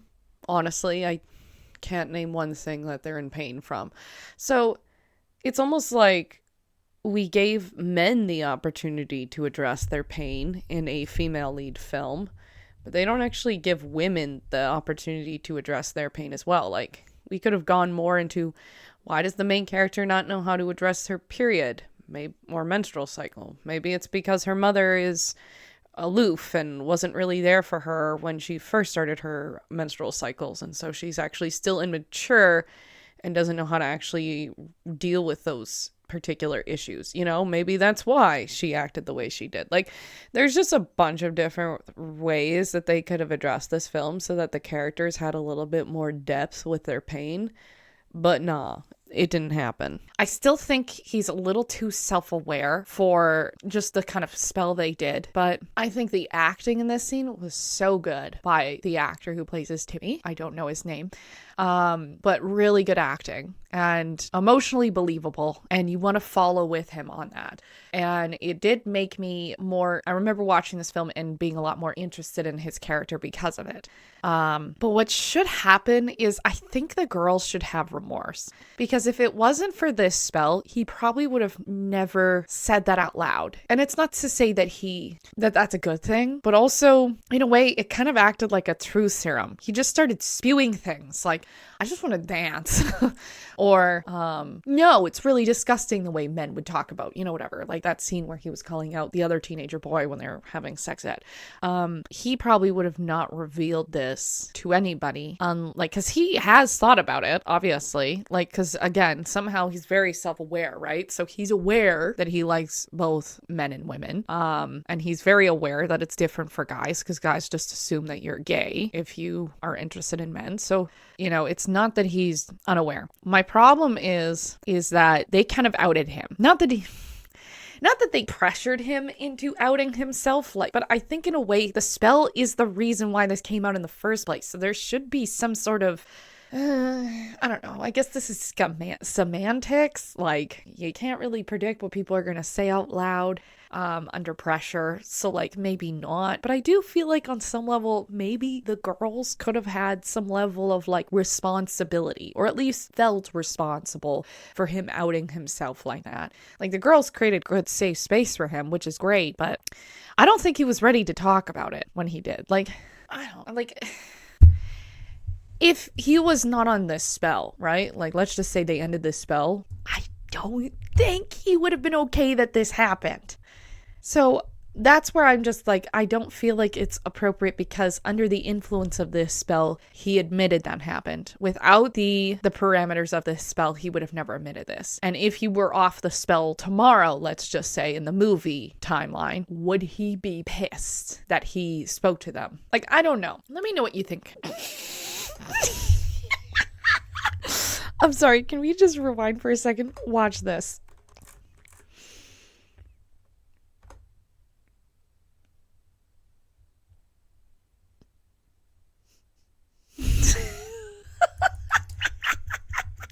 So what? Because he wanted to help her get the chicken, they think he's a girly boy now? Oh my God, this movie does not portray toxic masculinity very well. This is like Andrew Tate, but on fire. Women psychologists do not date men like the stepdad. And, the teenage boy is a different story. But, the father has the immaturity of male masculinity as a 15-year-old boy.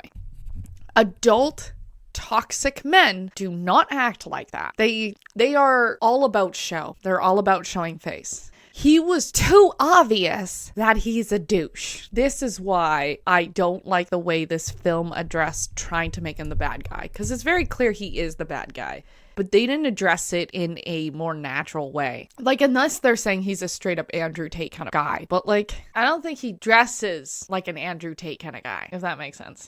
The kind of men who have that kind of toxic masculinity, they are very obsessed about their appearances. So they will always look like they're going out for a business meeting. Always. Or they will always have their hair prim and proper. They're just obsessed with appearances. The dad or the stepdad doesn't care about his appearances, and that's why, one, I don't buy it because it doesn't make any sense, but two, also the kind of people who are like Andrew Tate are a lot more outward. Everybody knows they're an idiot, because of the way they talk, because they'll say it to anybody, versus the stepdad in this film, they're trying to portray him as if he's a covert narcissist, but that isn't covert narcissism, at least not the way he's acting. So it's they're teasing that he's a covert narcissist, but without actually doing the research of what a covert narcissist is. So and then even furthermore, I know that the mother hasn't been dating this guy that long, but I don't believe that she would just overlook some things he says that are just hyper masculine. Try a little bit harder here, please. I will say this. I do like the scenes that Timmy and Lily have together. I think they're, at least after he, has that weird spell put on him. It's a lot more genuine and sweet. I think it's almost too serious though. Not too serious. Unrealistic, I would say, because obviously this guy is way too self-aware. But I still think in the parameters of if this was a different film, if it was like a different mood, then I think these scenes would be the highlight of that film. And they are the highlight of this film for me. Not even the craft part. Screw the craft part in this film because it makes no sense. But their relationship in this film is definitely some of the more rich scenes, I would say. Even the acting is just, it's subtle. You can see the interest in their eyes. I know that she just used a spell on him, naughty girl, but it's a lot more wholesome. And not like this goofy girl stuff they've got going on.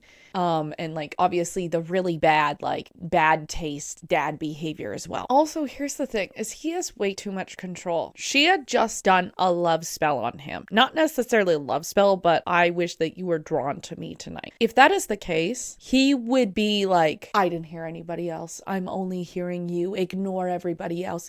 And probably get aggressive like the guy did in the first film. Now, again, maybe you could say it's because he already has the sensitivity spell on him that it kind of counteracts that. I don't know. I don't think that's a strong argument. And I don't think it's strong writing either. It's unfortunate because the whole purpose of whatever you give out comes back to you 3 times is to show the consequences of your actions.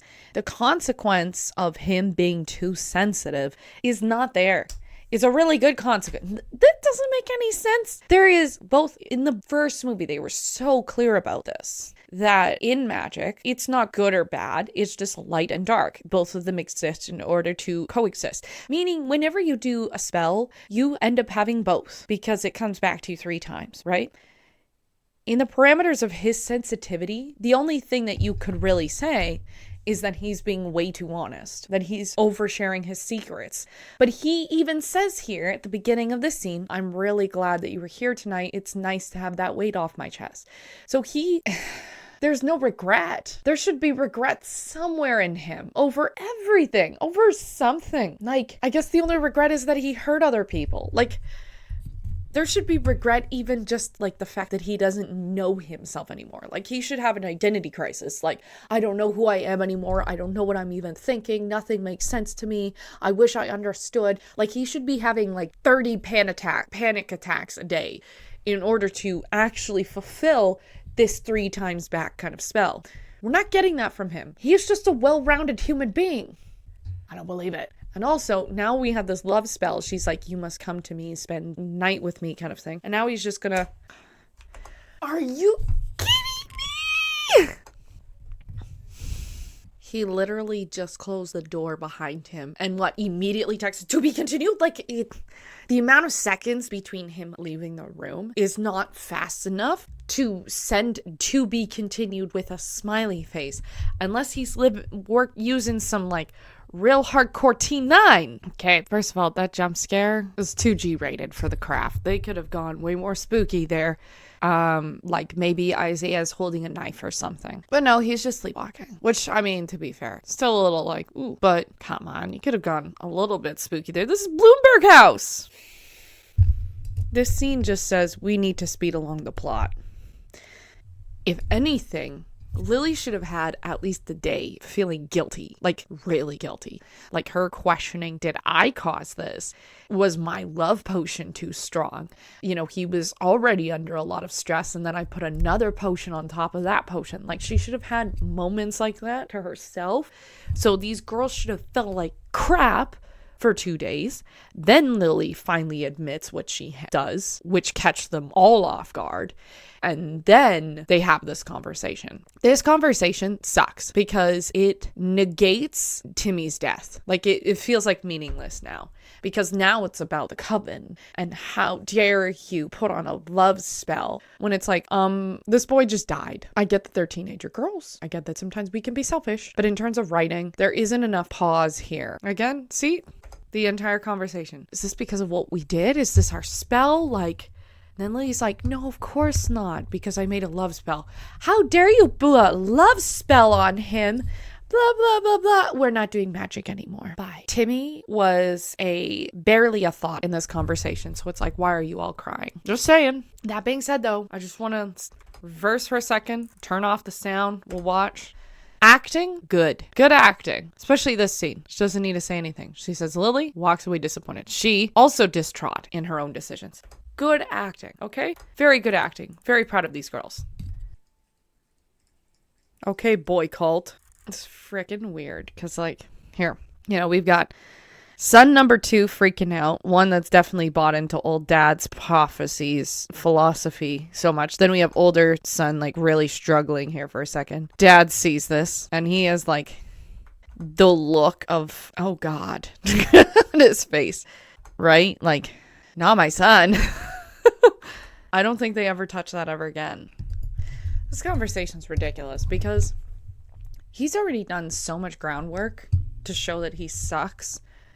And he's like, Lily, like, I was raising boys. Yikes. I think this conversation would have made sense closer to the beginning of the film. Like, maybe after he, like, got mad at her because she had pushed Timmy, right? Like, it should have happened, like, around that parameter. It didn't. And so because it's placed here, we don't believe it. Don't believe it. Like, doesn't matter what you say, you're a weirdo, And then that guy group that he was having, that cult guy group, maybe would have seemed a little weird, but not as weird as it's now following this scene. Or this scene is now following it. Like,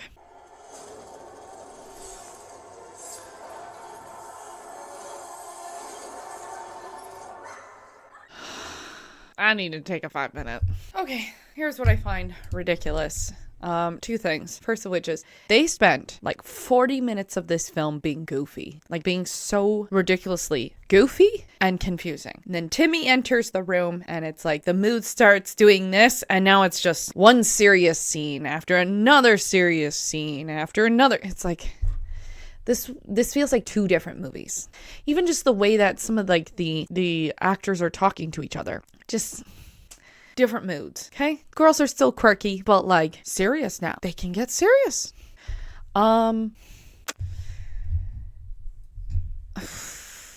It never sit well with me the first time I watched this film, and it doesn't sit well with me now of how they introduced Timmy. He's a complete douche. Change his personality overnight. And in one day, he reveals his deepest, darkest secret, makes out with Lily, and then in that night, he dies. And now it's like a heavy plot point that he's dead. I think they used Timmy as a punching bag for this film, and it kind of sucks. Okay, so she's mad at her mom that her mom doesn't believe her that Adam isn't safe. So now she's gonna try to rummage through his stuff and find proof. Except if you had a vision of how he killed Timmy through witchcraft, how are you going to prove it to your mother that your stepdad does witchcraft and you know this because you had a dream about witchcraft? Like, you sound crazy. And like, I think any witch in this circumstance would probably also have the same thoughts. I will sound crazy if I do this. It's not believable.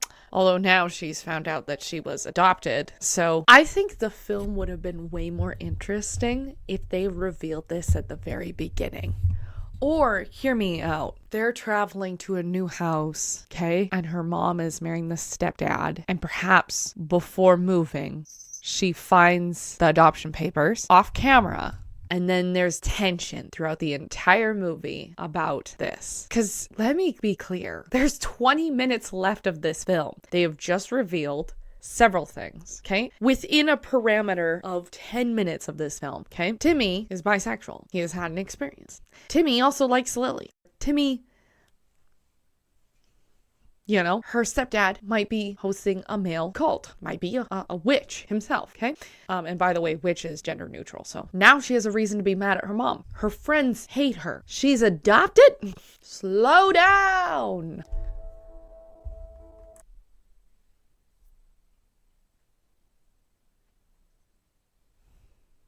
What is this, film noir? You gonna turn it black and white now?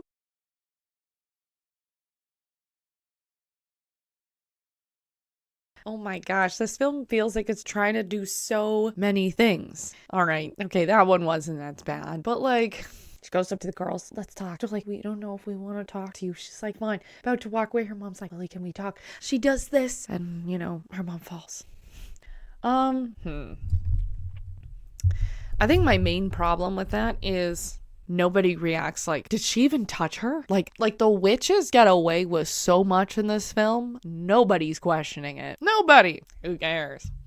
Do I care? No, not really. Okay, so this girl here is like, we need to bound Lily so she don't harm herself. Other girls are like, I don't know, like, isn't what we did just as harmful? Like, they're all making decisions through grief, which that I can understand. That's a little bit believable. A lot of people make decisions under grief.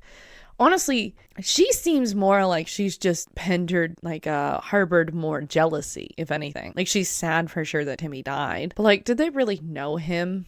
Other than they just thought he was hot. They do feel really guilty. I think that she needs to feel like if they could play into this, it would make more sense for this character to feel jealous and guilty, which I do feel like she did kind of play into here, and the script is kind of teasing that a bit.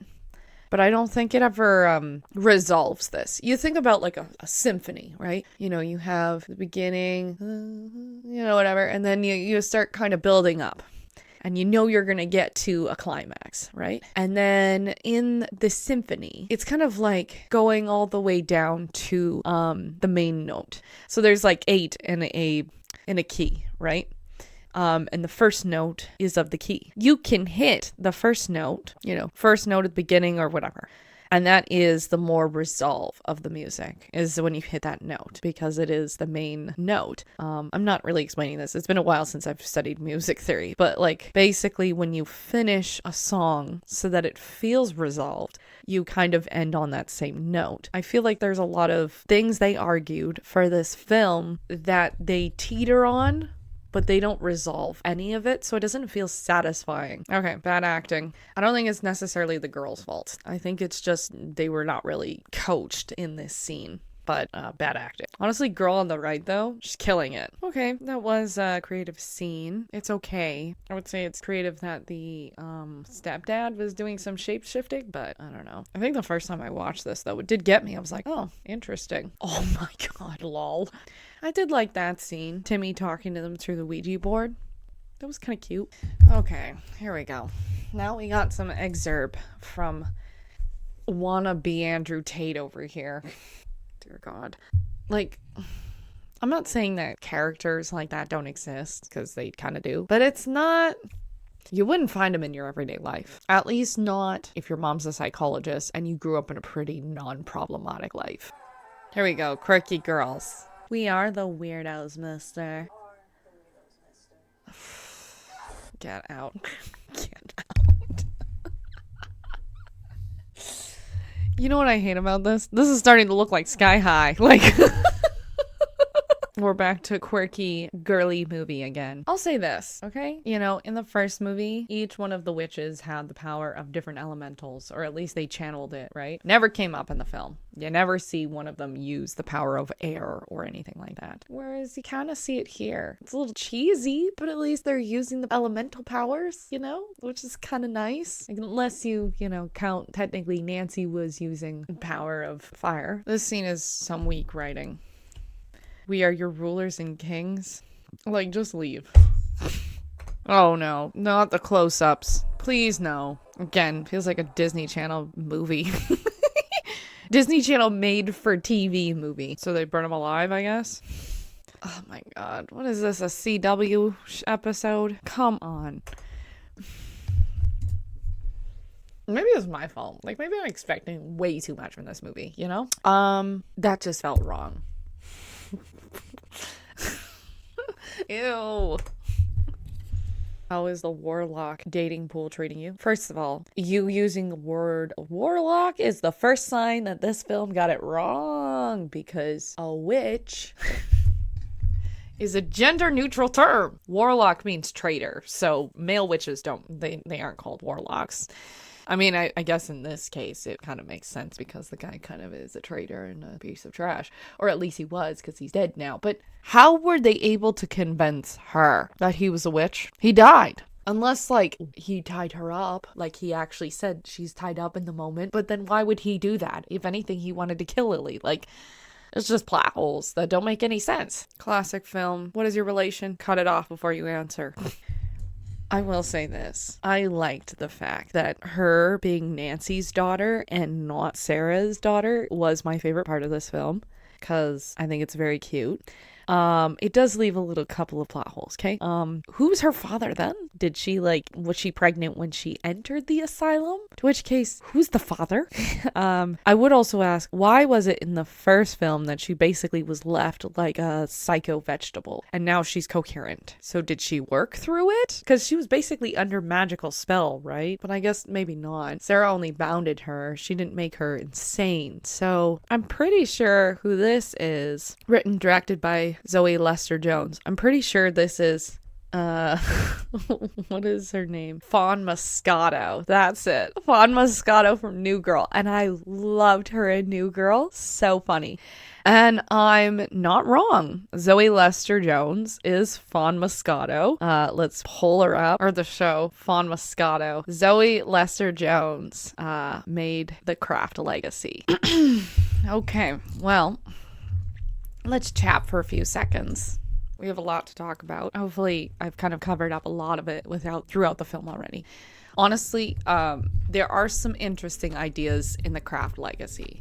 And I really liked The Craft as well, obviously. So here's what I'll say for The Craft. I feel like some of the things that weren't great.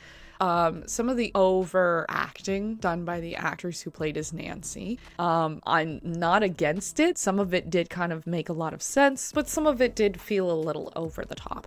But then again, like the role or the character was being quite over the top. So she's not completely wrong. I think it just did feel like slightly. I think what ended up happening is after with Bonnie, after her insecurity of her skin, she completely absorbed the arrogance. So if anything, she should have actually turned out ugly because that was actually her true self beyond her skin, right?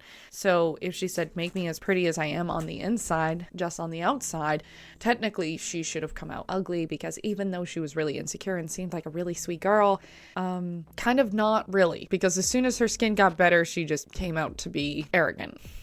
Plot hole, I guess. For Rochelle, I did like her individual scenes. Honestly, I want to see more. I want to see more Rochelle's scenes. I really liked them. I remember watching the last 2 times I've seen this film. Alas, of course, they can only give so much to certain characters. I also, going back to Bonnie for a second, I also thought it was kind of weird how, like, after Bonnie has, like, her skin, fixed, you don't really see much of her anymore. So it's almost like if you could, like, label the characters' importance in order, it would be Sarah, Nancy, Rochelle, Bonnie. Like, Bonnie would be the last one, because as soon as her skin was fixed, you don't really see her individually anymore. Rochelle, you do get a glimpse, though, particularly with the mean girl who's losing all her hair. Like, she keeps seeing her, right? I understand that maybe, this is, I think, the only thing that is slightly confusing to me, and it could just be that maybe I just need to rewatch the film. But for Bonnie and Rochelle, they kind of, they're kind of nice, and then they stop being nice once Nancy gets all her power, and then they really get, follower complex. And there's even moments where like, I don't want to do this anymore. But then at the end of the film, they go up to Sarah and they're still bad. So it's like, do you guys, like, you contradicted yourself. I don't know. I could be wrong. Maybe that's the whole point. Maybe they're just a walking contradiction. I really liked Nancy. Every time I watch the film, I appreciate Nancy differently. I think this time I really caught on to a lot of her little quirks a little bit more in this film, of her insecurity and her lack of feeling like she has any power in her life. So she has to, take it out on Sarah and one up her. I really obviously like those characters. Bonnie, Rochelle, Nancy are all side characters, but they still play a lot into Sarah's story. I love Sarah as a character. I love the lore they provide her. The information of the craft in general, very good. Very fun, spooky film I'd recommend for the Halloween season. Absolutely. I'm not saying the film's perfect, though. There are, like, things that could have probably been tweaked, but in terms of overall film enjoyment, acting, and storyline, it's all there, I would say. I think it's definitely a really good film, and I definitely recommend it. The Craft Legacy. Acting was there. There were a couple of scenes where it was a little too much, like when the girls were being quirky at the very beginning of the film. It just felt kind of way too silly. And anytime that they would like snap into it, it's like, are we doing a Disney Channel TV show? Like, I'm not saying that the dad was a bad actor. I'm saying his lines made him a bad actor, which is unfortunate because I know that he's a really good actor. But like his lines that they served him were not good, not very strong, and didn't really emphasize the turmoil of toxic masculinity in the way that I think the author wanted to, which is unfortunate. I think the main character, Lily, she seemed a little immature for her age, which, I mean, if she's gonna be immature for her age, I would like it so that the characters point it out. Like, they can tell she's a little immature for her age. But instead they don't really do that. And also, I would like it if they were going to point that out, or if they were going to have her immature for her age.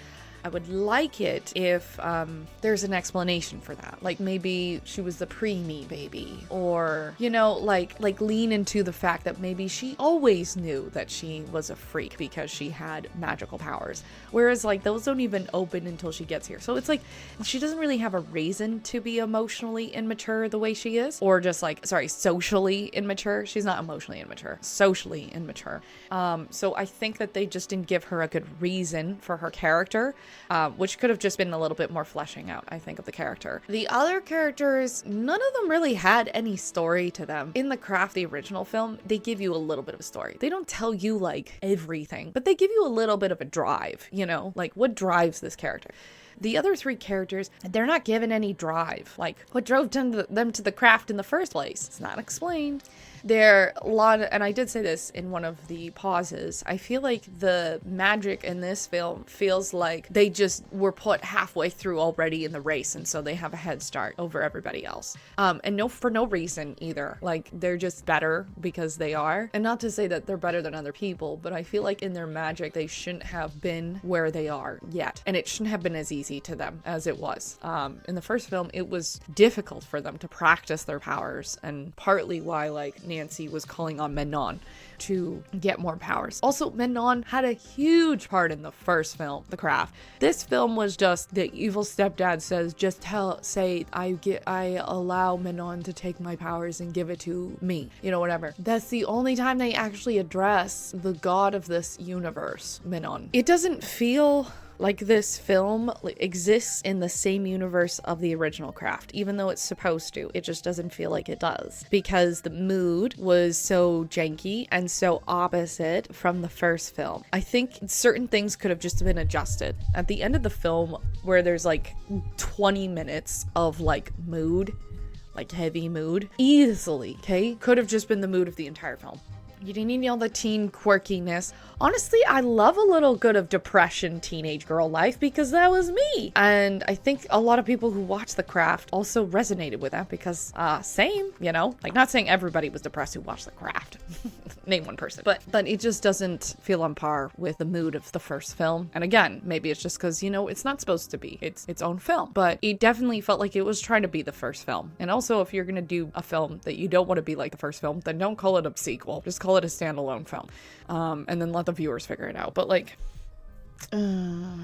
it's unfortunate because like this film had some good moments, but a lot of the script, and I'll just say this, I think Zoe Lester Jones now works on like a comedy television show. So it's not that she's a bad writer or anything. I think what happened here, and I heard a doctor talk about this, not a doctor, good God. There is this YouTube channel I watch called Cinema Therapy, and the guy who does film, the director, writer, part of cinema therapy, pardon me.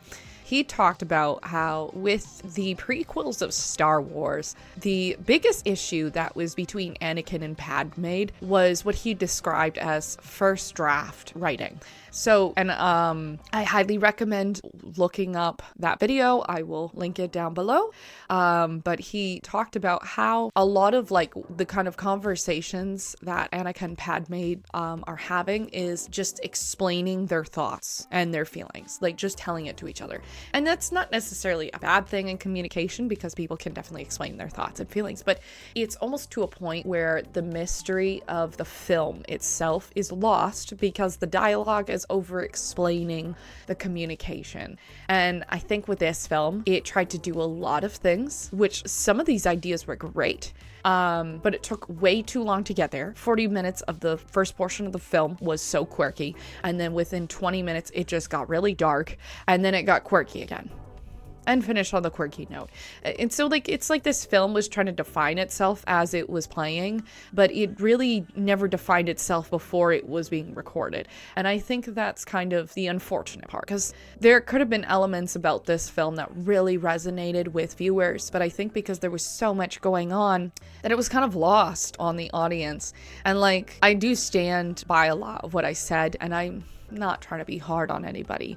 I just think that this film could have had elements that would have really resonated with a lot of people when this film came out. But unfortunately, it didn't do that because there was so much other stuff just overshadowing this film. And it's really unfortunate. So I would say for this film, in terms of entertainment value, it was okay. In terms of acting, I would say it's actually pretty good overall. There were definitely a couple of moments where I didn't really believe it, but kind of like Nancy being manic, it's all good.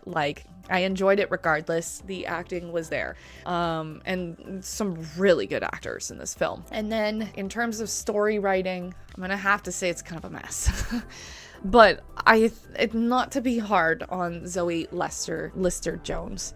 I think she had some really good concepts there, and she just struggled to find how to get there. But anyways, I am done reviewing these two movies. I hope that you enjoyed this. Leave your comments down below what you thought about this film and the way that you have experienced watching this video with me. Let me know if I'm off par. If you're a diehard Craft Legacy person, let me know in the comments why you loved this film. I'm more than capable of being wrong, so let me know why you think that way. If you have opinions that you think the original Craft film wasn't good, I would definitely love to hear from you. I just want to start a conversation down below. Just say what's ever on your mind. I'd love to hear it. Well, say what's ever on your mind concerning the films. Okay, let's leave a parameter there. But anyways, thank you so much for watching. If you're new to my channel, my name is Sarah. I am the host of Sarah's Spare Corner. Sarah's Spare Corner encompasses gaming, as well as arts, crafts, and various different forms of creativity. Additionally, I like sharing theories, concepts, and ideas, as I am a philosophy major, and when I'm not bored, I might travel places, and I might post about it. Thank you so much for watching. I hope that you have a lovely afternoon, evening, whenever you're watching this, and I hope to see you in the next video. Bye now!